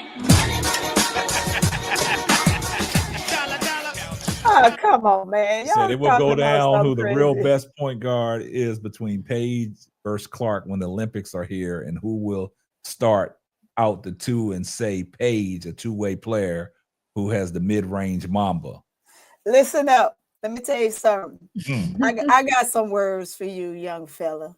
Whoever you are. I'm still trying to. That may be true. Sometimes just because you start don't mean that you get to finish. Remember that. Yeah. So this is what I'm talking about, Bree. You see, it's a lot of people that see when we start talking about Indiana and Caitlin, this we bring them out. We like T.I., we bring them out. You know what I'm saying? So like I got a question. I got a question for Bree. This goes back to one of our early segments early in the year when we was talking about Smalls. Killing me, Petey. But this goes back to they're gonna compliment each other though. Yeah. All those players are gonna compliment each other in the Olympics. It ain't about who started or who doesn't. Everybody's gonna compliment each other. It's the dang Olympics. Let me ask Bree this question. So I want because Bree she's been a straight shooter tonight. In the words of Stephen A. Smith, she's a straight shooter tonight. So I'm gonna ask you a question, Bree. This goes back to a segment we did, early in the season when we was talking, since River brought it up, between Paige and the player. And we sat here and we had a debate about Paige and the player. Now I just want to hear from you. If we talking strictly basketball, I want you to try to, in the best way that you can, give us a great comparison between Paige and Caitlin Clark, and who would you take overall? Okay, so you said comparing the two. Yeah. Who would I take? Like if I had a team and I was drafting and I needed someone on my team? Yes, and like what Paige brings to the table versus what Caitlin brings to the table, and what kind of game Paige has versus the game that Caitlin has. I'm gonna say Paige is more. I'm gonna pick up Paige because Paige is more versatile. She can score on multiple facets of the game. I've seen Caitlin. She has great finishes. She shoots well as she can. But I think she settles a lot when she is out there. She settles too much for me. But where Paige is, she's going to try to get it however she can, but she's not going to force it. That's the key. That's the key thing for me. And as a coach, and then again, defense to me wins games. I was defensive player of the year in my conference junior year in college. So defense obviously wins me over as well. So I'm going to actually definitely hands down Paige. But see, Caitlin cool. Hey, look, I like Keisha, you know how we do? We just throw our hands up. You know what I'm saying? Because they say we haters, though. But when a young lady graces the panel and she says that Oh, y'all, hold up. She gets another bomb. She gets another bomb. I see someone in the chat. I see someone said CC is a great passer. Like, I think we obviously she is a good passer, but we can't take away from who she's passing it to, Right. and who she has around her making those shots. And again, like I'm not taking away from what she's doing. It's just that you look around building a team around someone, you see how the Indiana Fever have struggled to build a team around her. Whereas though this Dallas team is they're figuring it out and they're making great decisions on that. And I mean, I want to see more of a result than what we've seen with Indiana and Caitlin, but still. Great fact. Paige just got more tools in the tool bag. It is what it is, y'all. I don't know how else to say it for y'all to understand it. I don't think y'all want to understand it. You're Caitlin fans, and that's it. And you can't see nobody else hooping at all. You don't even see Kelsey Mitchell hooping on the same team as her. Exactly. So I'm not gonna convince you. So I didn't gave up on that, but you can stop calling me a hater though. No, I just challenge you all to basically look at the two, right? Look at it with your own eyes and not try to look at just your favorite player. Ghost gonna get cussed out. Go ahead. Sit down one time, sit down one day, one moment, and just take both players. Take both players and just look at them and critique them the right way and not be biased to one over the other. And then come back to this chat on another segment and then tell us what you really see. But you have to look at it from an overall view. Don't just say because this is my favorite player and I follow her and this is what I like about her and this is what everybody else say and so I'm gonna roll with it. Look at it, analyze the both of them together. I challenge you as a CC fan to look at them both in the right capacity and then come back and ask and say what you're saying and then clarify your response as to why you think. Because you have your opinion, right? And very rightfully so. That's your favorite player. But I challenge you to look at them both at their game and not look at just the deep ball. Because the deep ball isn't the only thing to the game. Man, hold up, man. Y'all, hey, look, man. Hey, look. Y'all got what are y'all cooking tonight, man? Y'all got a special sauce y'all putting in y'all's pan or something, man? Because I can smell it all the way over here. But let me get this super chat, man. Here comes the money.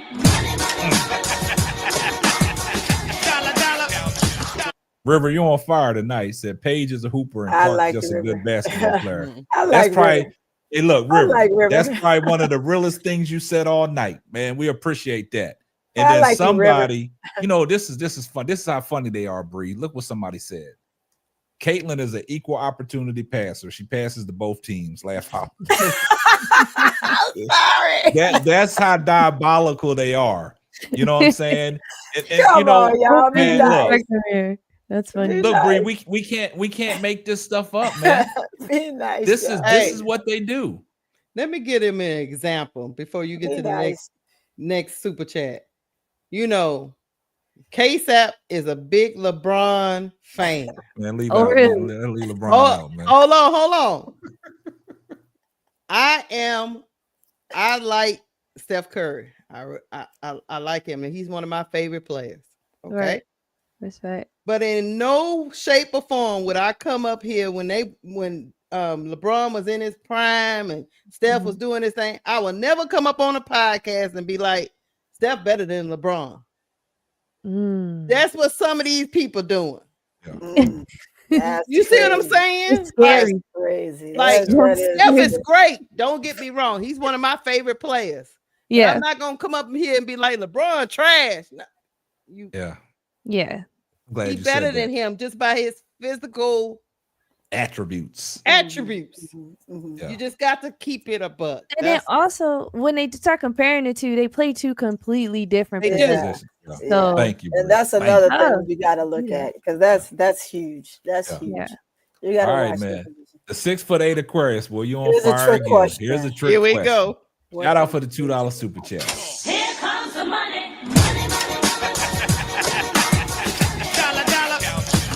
Here's a trick question. Go ahead. What are Paige's flaws? Now I can trick you back. I What is got Caitlin's some. flaws? I got one.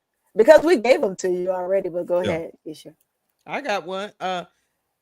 Because she came out of that system with old Gino. Sometimes she got to know picking time when it's time to be aggressive. Sometimes she's the most efficient person on the floor. She's trying to get the best shot. She's trying to make sure her teammates are in the right spots. And sometimes you like, Paige, just take that thing over. Paige, it's time to take that. And I think she struggles with that question sometimes. But she'll get better because when you're coming out that system, it's the system, and that's been drilled in your head for 4 years. Paige was over there with Gino. Such a good point. So I think that's one of her flaws. Not saying that she can't get better at it. It's just one of her flaws. So there you go, 6'8". I'm gonna tell you another one of her flaws. She is too unselfish. Yep.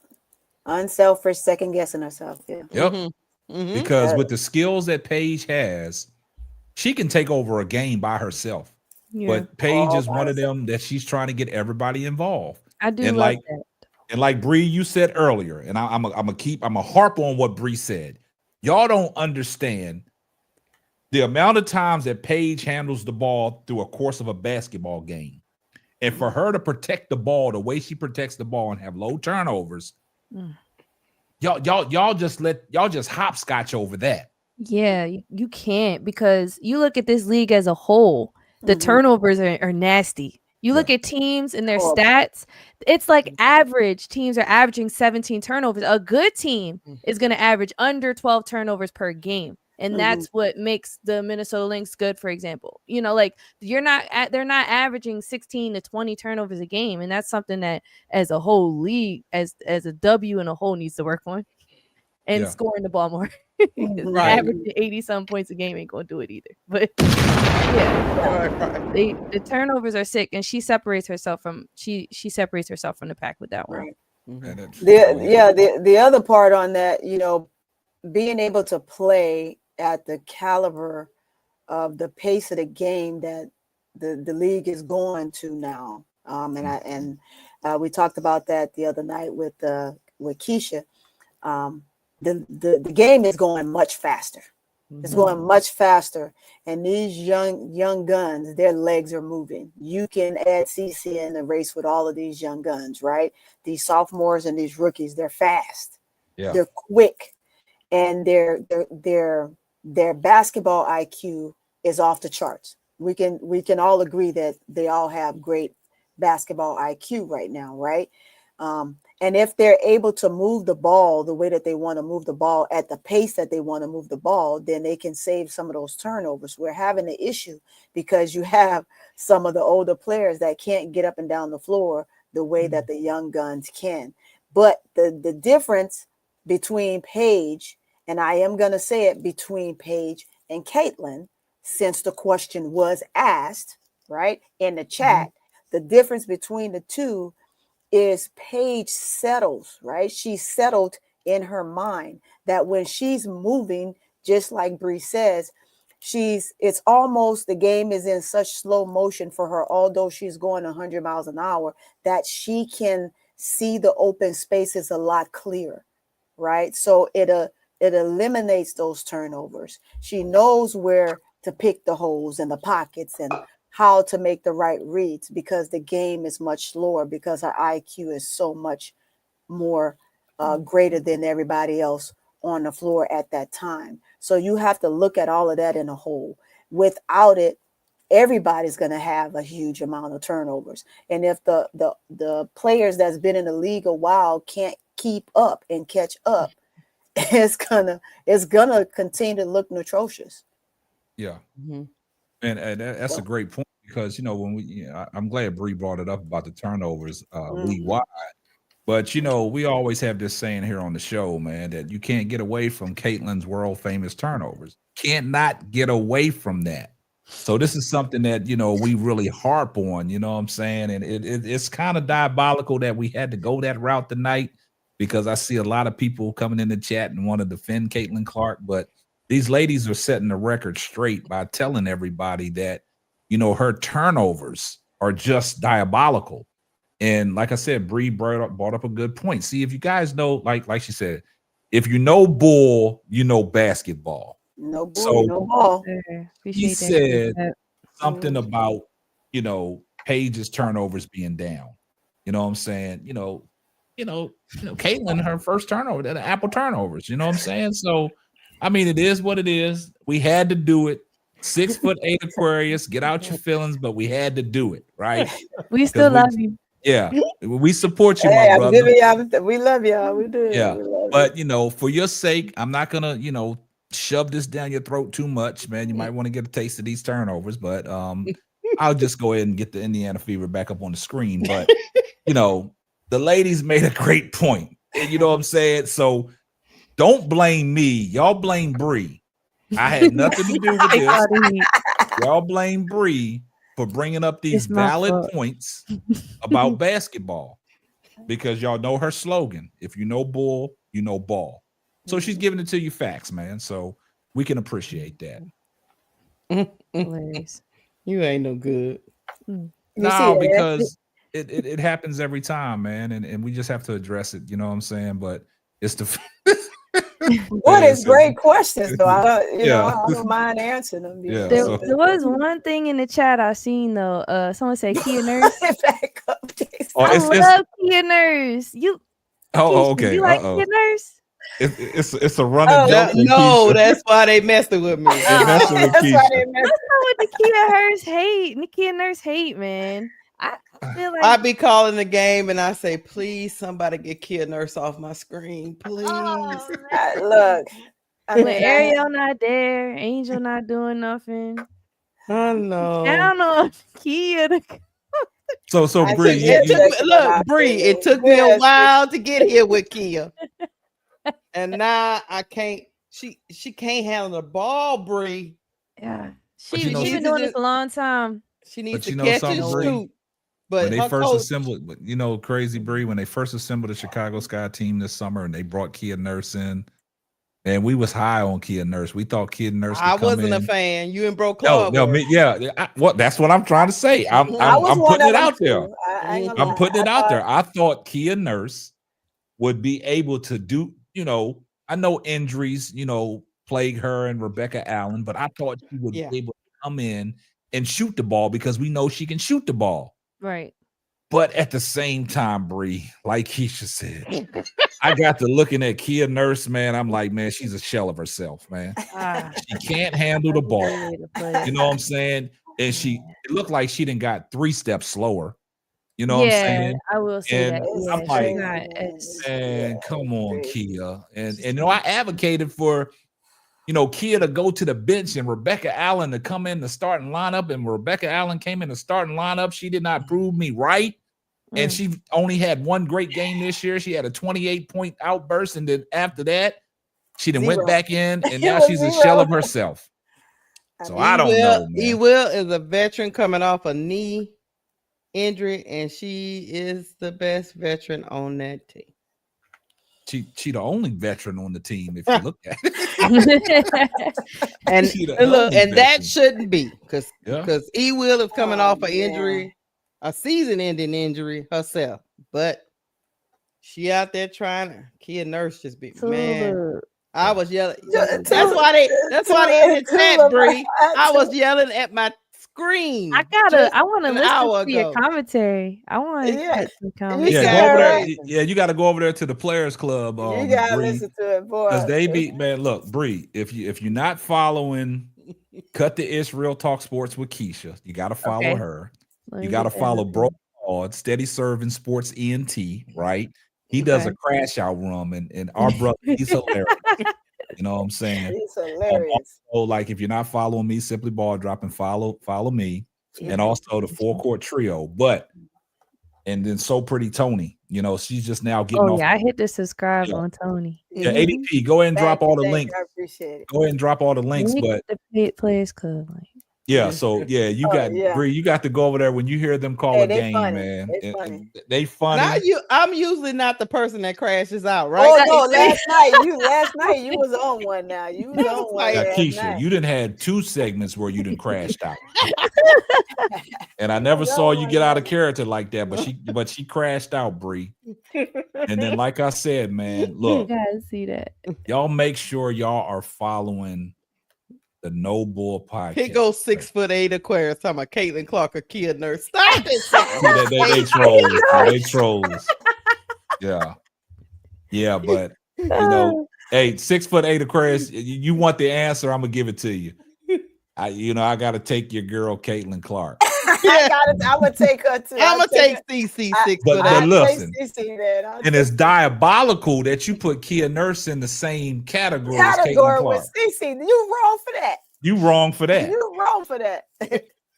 You just belittled yourself. Yeah, don't do CC like that. CC good. Yeah, so the moderators, man, make sure y'all put the links to the channels in the chat. Like I said, make sure y'all following Bree at the No Bull podcast, man.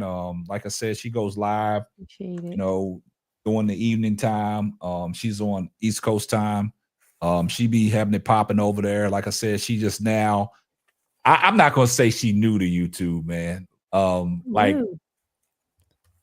It was crazy how you came up on my timeline. I don't know, man. You just popped up on my timeline and I clicked on it and I was like, okay, another WNBA podcaster talking about the WNBA. Mm-hmm. And I got in there and I was like, man, I started thinking, I was like, it's crazy. And I got to tell a little backstory to that because I think me and Mel from Man Down Sports think alike. Same day. That was his first day on the pod. Look, and the crazy thing, the crazy thing about it, guys, me and Mel was in the chat. I don't know if Mel's still in the chat from Man Down Sports. Make sure y'all following that brother as well.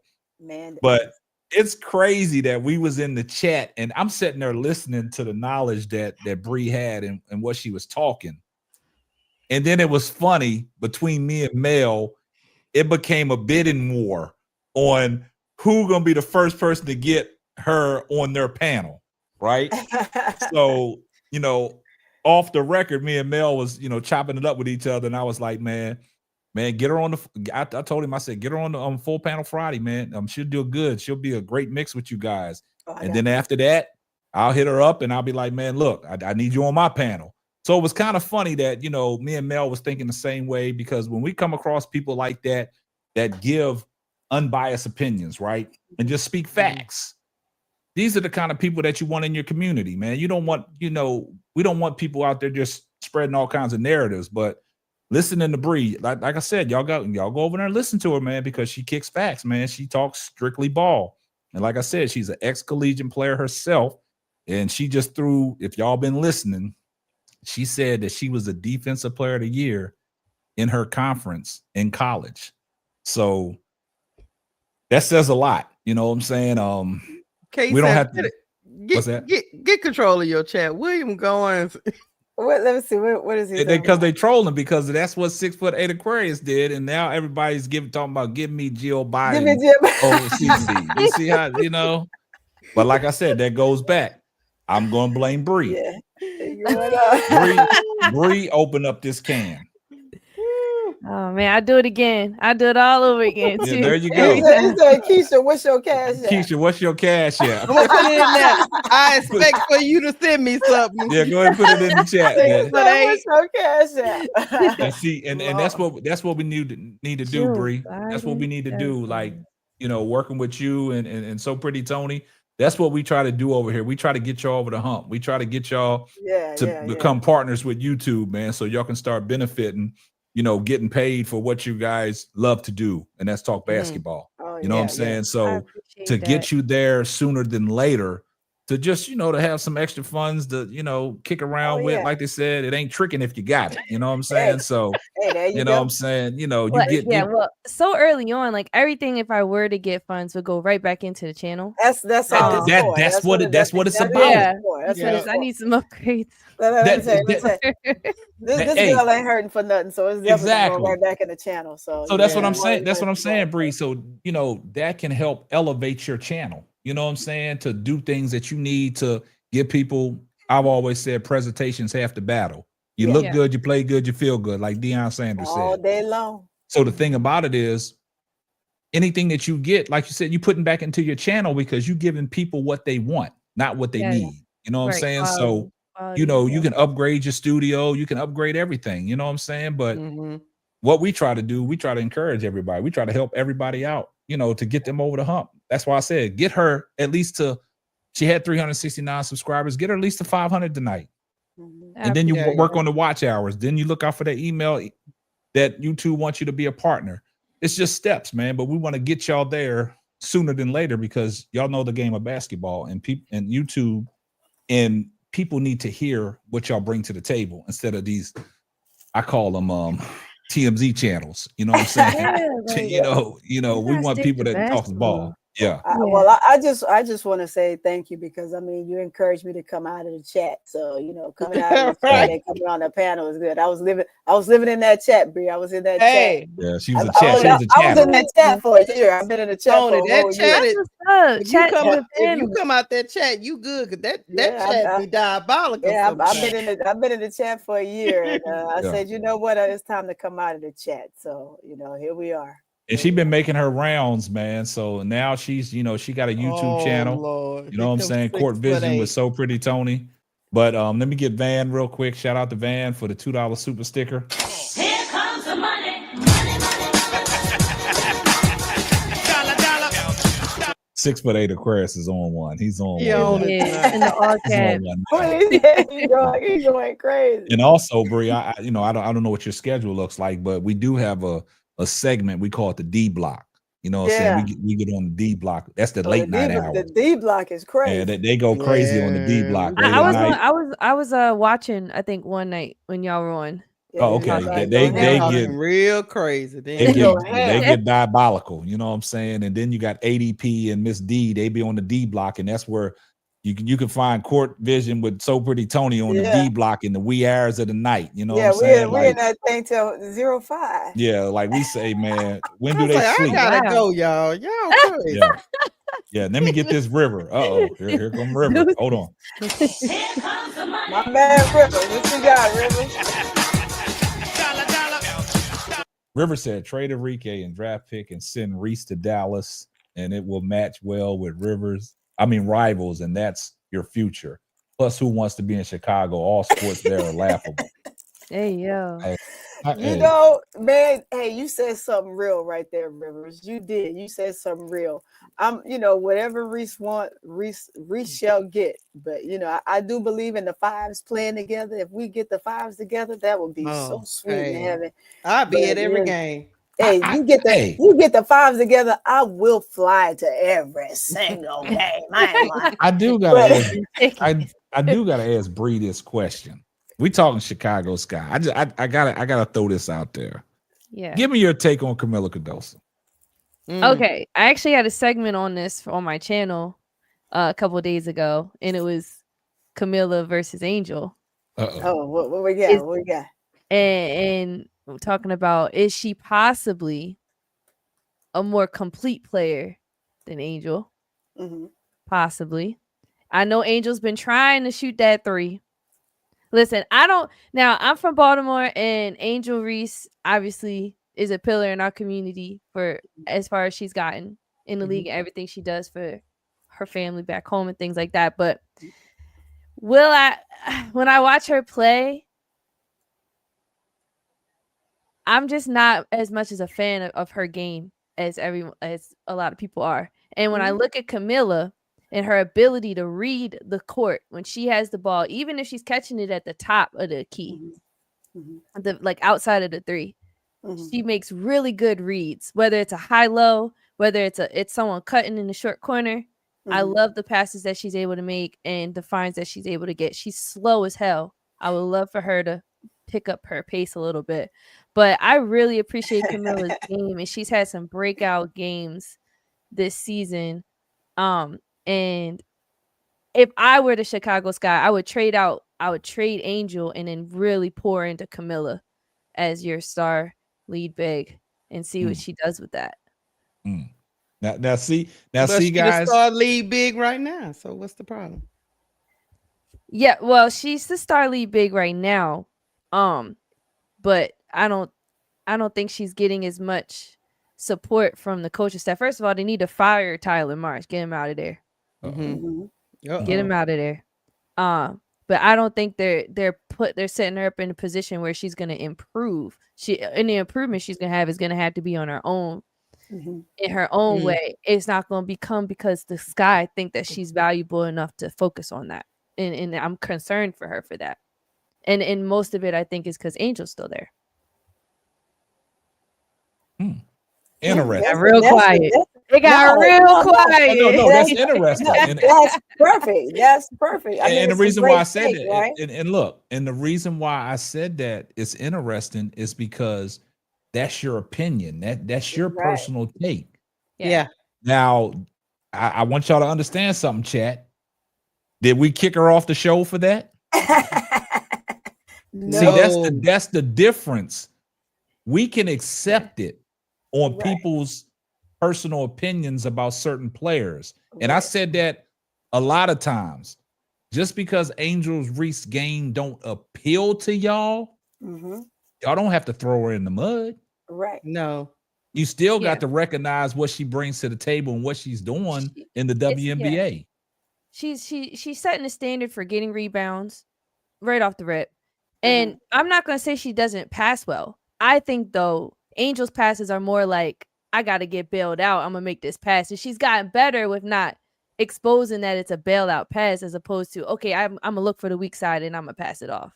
But I need to see her shooting go up. I need to see her post work go up. I need to see her attitude improve. I don't like her attitude, and I get it. She's passionate, her frustrations, but sometimes I think she could do a better job of making her teammates better. And that's the frustration she has with Haley Van Lith just shows. Like it's just so many different things that I think she could do. She has a long way to go, and I'm excited for the journey to get there. But I want to see some. I want to see more from Camilla. I got a good question though. Camilla Cardoso makes her teammates better. In the mud. He said we threw Caitlin in the mud. We ain't throw no Caitlin in the mud, man. What are you talking about? Bree don't know how to answer that one. I got a question. Go ahead, Camilla Cardoso go ahead. inspire her teammates and make them better? I think I don't. So here's the thing. Here's the thing. That's what one of my kids would say. Here's the thing. Zubac's a great player for the Clippers, but he not there to make his teammates better.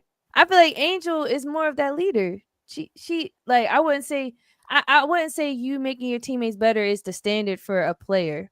So I love that you brought that up, right? Mm-hmm.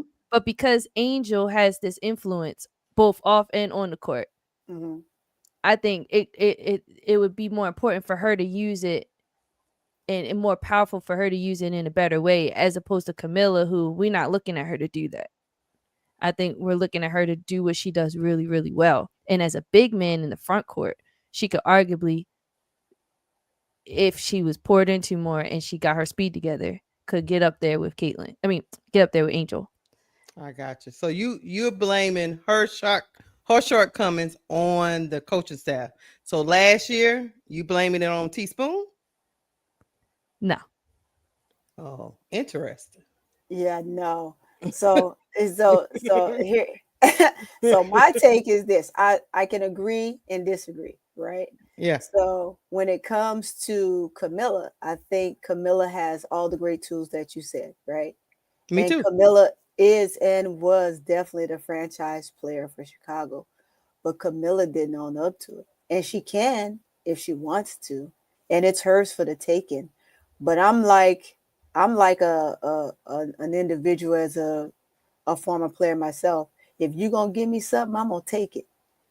And that's a Angel Reese. If you're gonna let me steal your shine, I'm gonna take your shine, right?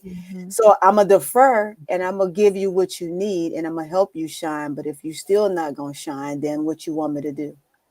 So it's one of those situations where, do I take a back seat because you don't want to take the floor, or do I take the floor because this is where we are? Do I do what I do, and or do I just continue to defer because we want you? You're the number 3 pick. This is your team. This is what you're supposed to be doing, and I'm gonna sit back and I'm gonna give you this. And I'm going to defer for the type of player I am to give you what you need. while you figure it out, I'm gonna sit back and I'm gonna watch. I can't do that because I'm a player first. Yeah. Right. So as a player first, I still have to be me and I still have to dominate in my own game. Right. And as Camilla should do herself. She has those moments where she breaks out and she does a phenomenal job. But then she has those moments where she just lazy, as you said, right? She doesn't move. And she's fast. She just lazy. Is. That's why I get confused. She's just during lazy. the game. It takes that, as we would say, it takes Coach Dawn Staley to get behind her to make her put that pedal to the metal, right? Yes. Because she can't move. She has the wheels on her. But it shouldn't take us, now that she's an adult and she's in a grown woman's league, to put a racehorse behind her to make her engine roll, right? She got to want to roll that engine because this is ultimately her journey. And if she don't want more for herself in her journey, then who's going to continue to beat her for it? Right now, Angel is her pedestal. Angel is helping her fight for that, but it's only so much that Angel can do, right? Yeah, Great point. So, I agree with that. Great point. You know, we got to look at that point, and I get what you're saying, right? But if you can only give up, give a person only so much of what they need before they can only accept and take on an ownership of what it is that's theirs before you defer to what you need. So if you look at the beginning of the season, Angel didn't play very well, and Angel did. She just passed. A lot of it was horrible. A lot of shots she took was terrible. She didn't make very much. She didn't adapt to the system. We all say this. We can all say the same thing. It was terrible. Right. She said it herself, right? But Camilla, in only a few of those games, shined. She needed to shine in every last one of those games. And I think if Camilla would have done that, you wouldn't hear no Angel Reese right now. Exactly. I mean, she had a chance She to had be that number 3 opportunity, pick that right? that they covered her to be. She has to passed fight it up. herself, right? Yep. She can't pass those moments, right? We can look at a number of things for both of these ladies, and I'm glad you brought this up, right? You could look at that for both of these ladies on what they both can do better and where they can grow. Angel got a lot of growing, but Camilla has to get out of here and just do. She's a great player. She has a lot of things she can do. Yes, hell yes, she has a better jump shot than Angel Reese. Heck yeah, 100% hands down. Because she has a better 3 ball than Angel Reese as well. But it's what does Camilla want for herself, right? She came here because she wanted something greater for her and her family. Well, it's up to her to show it. Hey, look, that's a fact right there, and I'm glad that you brought that up. And also, man, 6'8" Aquarius, man, I think. But I'm glad you brought that up, Bree. That's a great point. And I respect that. And look, this is what the 6'8". Look, 6'8" Aquarius. This is what he trying to do. What did he say? Confusion. He only here to try to cause confusion. What did he say? He just all over the chat. Him and William Goins. We're gonna let William. Look, I gotta roll down and then go back. You know what I'm saying? But I mean, this is great conversation, man. And like I said, man, it's all about your personal opinion and your preference. You know what I'm saying? Yeah. Early in the season, I was defending. I was like, okay. We tried to defend her, and then we had to defend, and then I had to take the training wheels off because I I get where Bree is coming from. I get where she's coming from. But everybody's had bad coaches. Yeah. And That's you still gotta get it. Yeah, it's only so much babying you could do to adults, right? At some point they gotta get it. And yeah, all these players have a good ways to go. So analyzing players the right way and critiquing them the right way is much needed. Nobody should pacify what they need to say about any player. So great point. Great point. But look, this 6'8" Aquarius, man. Hey, I respect you. I respect you being here. I respect you lasting 2 hours in the chat and not shying away. But like, you know what I'm saying? This is what I gotta say. Oh, you motherfucker. All right. I'm putting cases on all you bitches. That is crazy, man. Must Like be I a said, CC fan. Hey. You crazy. Hey, Like, Sap, yeah. let me tell you this. You know, if the ball was here, you know what Oh, he the would ball would say. have crashed out. Oh, the ball would have went Yeah. crazy Let on me- you, look, bro. look, Why let would me you finish. crash out? Let me He would have finish. went Let me crazy tell on you. you. Let me Talking tell about you. his Angel Reese. Yeah. If the ball was here, you and Bree, you and the ball, y'all probably Y'all went would back have and been into forth. a fight. Y'all hold would have been into on. a fight on The here. ball would have said, and I quote, "She the number 3 pick, so why she ain't getting the same criticism as Angel Reese then, since she got all this in the bag?" Right. Because the number 7 pick should have more flaws, right? Not necessarily. We've seen time and time again the second round pick come through and go crazy. I get it. So, but you know she's still getting a pass, right? She is. I'm gonna what's it called? Concede. As long as we agree. Hey, Don't concede. Don't look, concede. got her with the I'm gonna retreat concede dribble. to the Don't point. concede. Don't Bree. Don't concede. point. Don't concede. Don't concede. To that point. Don't put the retreat dribble on. Don't get in the Nah. trick bag now. Listen, if I retreat, it's just like off a hezzy. But listen, Off of Hezzy. I'm telling y'all right now, Angel.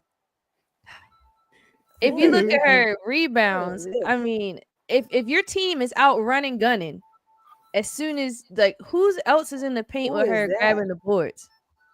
Supposed to be Camilla. The Bree blowing up. They As calling it something. it seemed like their game plan is they try to run really fast in transition because if they spend too much time in the half court, they're going to get exposed. So they try their best to run and gun as much as possible.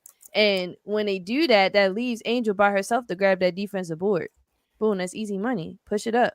So Here we you go. saying the leading rebounder is just happen to be in the right space at No, the right she's battling time? it out. She's battling it out in the paint. I am not going to knock that. She's probably one of the best rebounders I've ever seen. Probably the legit one of the best rebounders I've ever seen, hands down. But the game is more levels to just rebounding. Now she was breaking records. She was scoring, with the double doubles and stuff like that. It's just see how so we much always more to her get back game. I to can't wait Angel when see. I ask you about Camilla. Wait, say it one more time. See how we always go back to Angel when we was talking about Camilla getting the pass?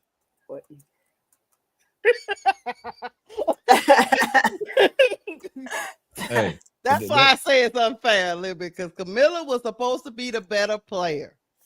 I mean, they took her at number 3. I was okay with them taking her at number 3. I was like, you can't teach 6'7". You take her before you take Angel Reese. I'm cool with it. I understand it completely. I'm sorry, y'all. That was me. Just had that same energy. Right. Here we go. For that player. Well, we're gonna see. We're gonna see if Angel even comes back. She might not. I think they and need then we're gonna see if she comes back. Shut her down, man. And we're gonna see Camilla keep going, see what she do with it. She gotta get healthy.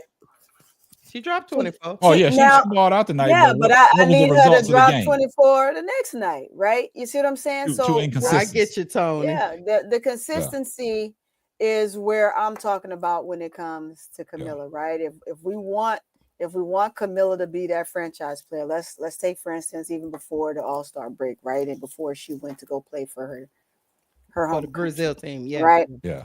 She had a phenomenal game. The next game she came out and she only had what?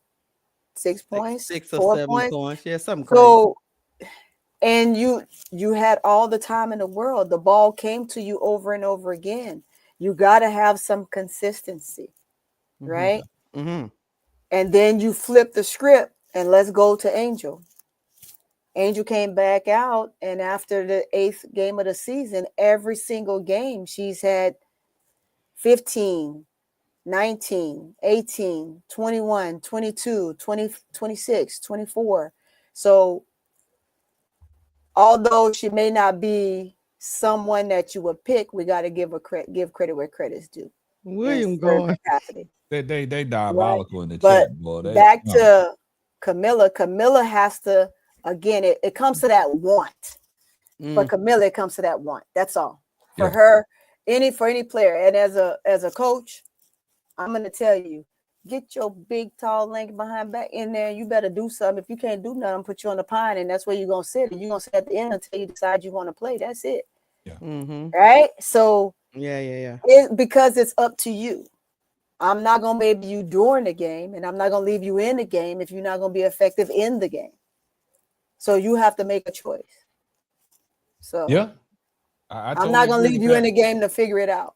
I lose. Yeah, I remember that game when both of them were like 22 and like 20 and 15. I was like, this is what they envisioned.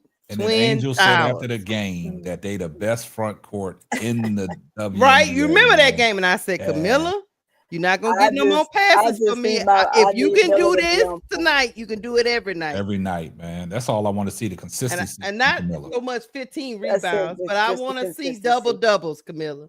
And Camilla proceeded to, because she's too big, Bree. She's the biggest thing out there. I don't think she knows she's 6'7", Bree. I don't think she knows she's 6'7" in the WNBA, man. Getting slapped like she did tonight by little Sanaya Rivers. Oh, Come on. Yeah, she should Sanaya Rivers got up high. Yeah, Sanaya Rivers blocking her shot. Come on. That girl, 135 pounds, soaking wet. That's what I'm saying. She don't know she's 6'7". She don't know that she is 6'7" and she can dominate in all facets of the game. But like so pretty Tony said, man, she is fast because we've seen she can get up and down that court. She can cover strides. It's called lazy. But at the same time, I said this last year, and everybody wanted to come for my head when I talk about she just slow on defense, man. She has no enthusiasm, and that she takes her own self out the game half the time because her laziness defensively gets her in foul trouble. Now she got to go to the bench, man. So now watch, Bree. You're gonna see now that we pointed that out. You're gonna start seeing that. You're gonna take a close look, like, dang, they right. She's lazy than them. He's lazy than them. You know what I'm saying? Yeah, you know me. I'm a person that watched both of them in college, so I was expecting. I already knew Angel could rebound with the best of, so I knew that was gonna translate, and I knew Camilla was a great finisher, so I knew that was gonna translate. I was like, what is going on, Camilla? I need you to be consistent, be aggressive.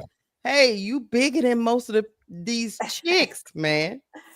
But I can't look, if I was 6'7", them chicks would be getting slapped left and right. But I'm not Camilla Cardoso. Her own ex-teammate don't respect the man, the Leah Boston. Like, Leah Boston be dogging her. Leah, like, you ain't. I don't think Leah Boston. Me personally, I don't know what their relationship is. I don't think Leah Boston cares too much for Camilla Cardoso. She doesn't. It doesn't seem like it. She doesn't. Because she don't really. It shows. Yeah, she really don't speak too much about Camilla. You know what I'm saying, and things like that. I beat you out in college. I put you on the. You know what I'm saying. But the thing, exactly, I think that's the attitude of Leah Boston got. Yeah, but I will say this, and I won't say no more about Camilla Cardoso. I just thought she would be further along than what she is now. That's all I'm gonna say, and I'm gonna land there. Hey, Camilla Cardoso fans.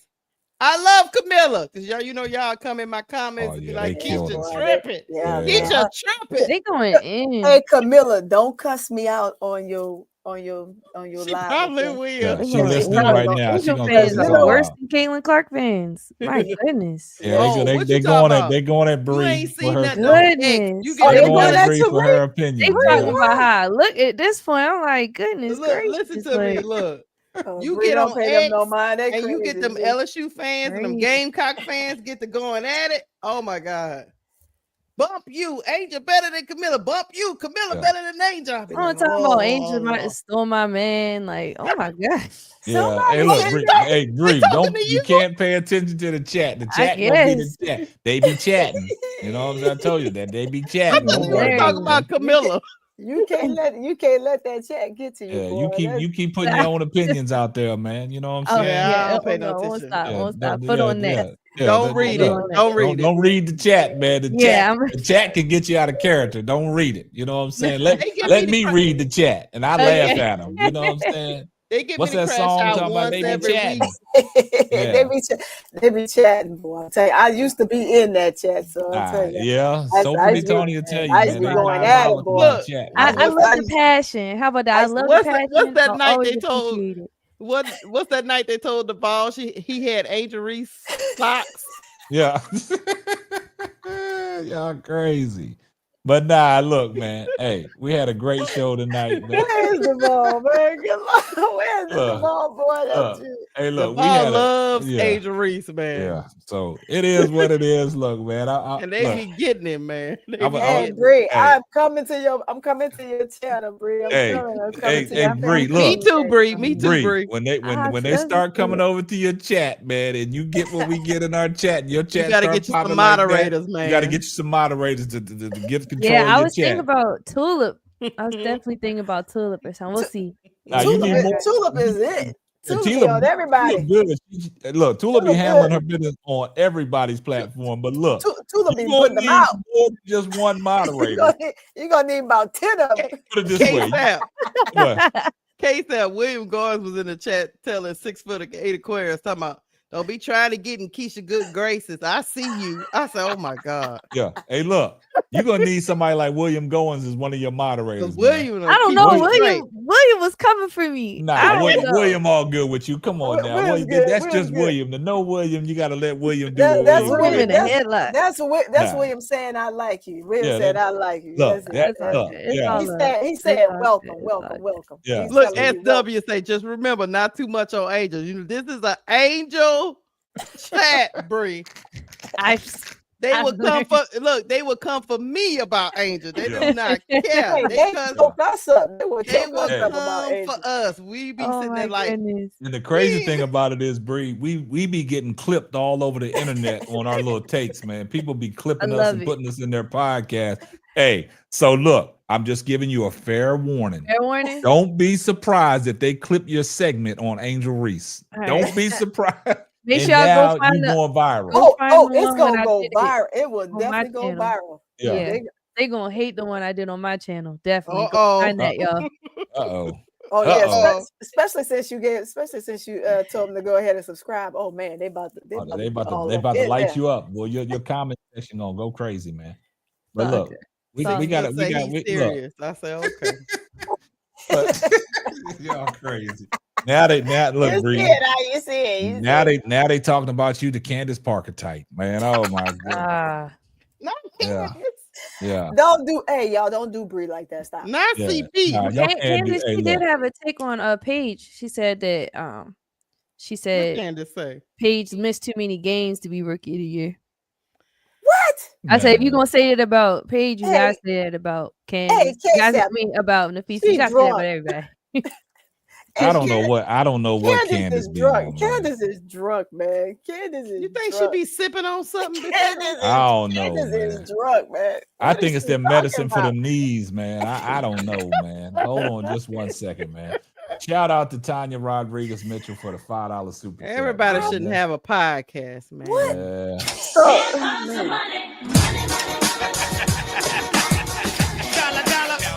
You know why? You know who she want to have it? Who? You know who else? She like Kiki. Oh, is that who she wants to have it? She like Kiki and Citron. Yeah, I think Candace just collecting a check at this point. Candace is on something. I think she know if she give that take. Hey, y'all don't come for me. Allegedly, I'm not saying that for real. Don't y'all try to clip me on that. I ain't saying that because you know they'll stop just there. She said clip you. She said Candace is. Come on, they'll clip you, man. They don't care. No, they're gonna clip you, man. But look, man. Hey, great show. The chat, man. Appreciate everybody in the chat that support the channel. Make sure y'all following all these respective channels, man. Let's go and support these. The Aces and the Liberty are fighting. Yeah. So, but great show tonight, man. I appreciate Bree from I Know Bull podcast. Y'all go over there, give her a sub. Go over there, listen to her takes, man. You know what I'm saying? If y'all want to hash it out with her, man, look. She gonna let you come over and hash it out with her. Absolutely, all welcome. Go do it, baby. Look, she ain't backing down. The haters, my goodness. Look, she ain't backing down, man. So we appreciate. I love her the passion. Tonight. There you go. We look. Yeah, hey, look. What they say, Bree? They said, Bree like She got that side eye. You remember I talked Hey. about the side Yeah, you eye? saw that side eye. I saw that Look, side look, eye. Bree. They said Baltimore stand up. Go ahead and stand up, Bree. Tell them Baltimore stand up, man. Yeah, Now Angel Reese. yeah, He said, yeah. You know these people passionate about Angel Did they Reese say around somebody here, man. make me a Bree voodoo doll? Stop it, William. hey, y'all better stop that. Oh That's my! Someone said Bree.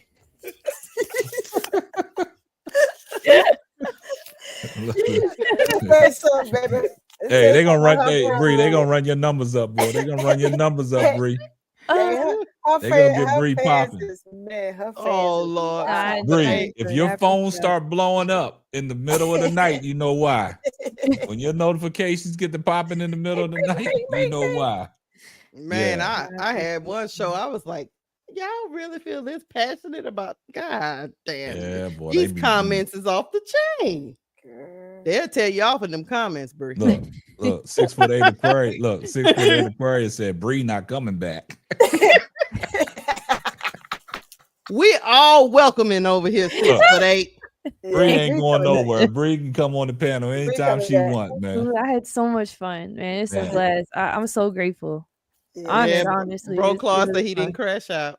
Yeah, bro, you can't crash out, bro, Claude. Yeah, Don't you do can't that, man. crash out, because you know he love him some age. Yeah, No, bro, Claude's here.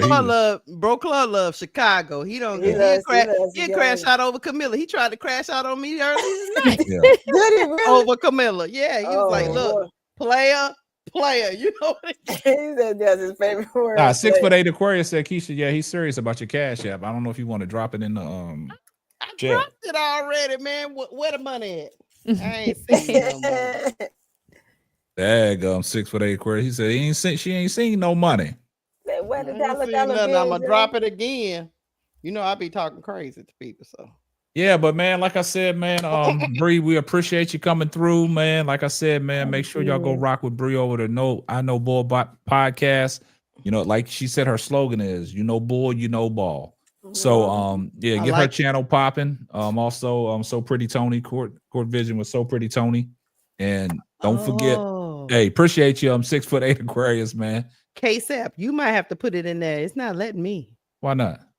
I don't know. It says something about this comment has failed to post a full court trio. Somebody done blocked you, Keisha. Keisha got blocked on her own channel. William That is Goins. diabolical. Oh wow. Handle that, William Goins. What? Keisha, what is it? It's $sign what? Lakeisha Green, my name. Okay. I'll try. It went through. Did it go through? Okay, I just put There it you in the go. regular chat. Oh, there it is. Yeah, it's popping now. There it is. Dang, what Keisha, they blocking you Keisha, on your own channel? William Goins, I'm gonna tell the milkman. Don't you tell him nothing, William Goins. Uh-oh. See, y'all all Yeah, in they my opening up business. again. Yes. Hey, LaBree, she got a milkman that be bothering her, so we got to let her go, man. It's the milkman's time. You know what I'm saying? So yeah. But yeah, guys, he said he got it. But like I said, Bree, I appreciate you. Court Vision was So Pretty Tony. I appreciate you.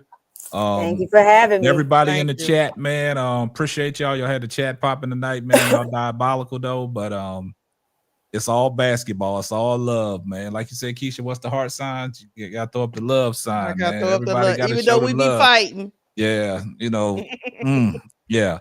But I appreciate everybody, man. Appreciate everybody that was in the chat, man. Appreciate you, Brianna. Appreciate your Court's vision with So Pretty Tony and Keisha for coming up, making her guest appearance after she came off of a game that was calling.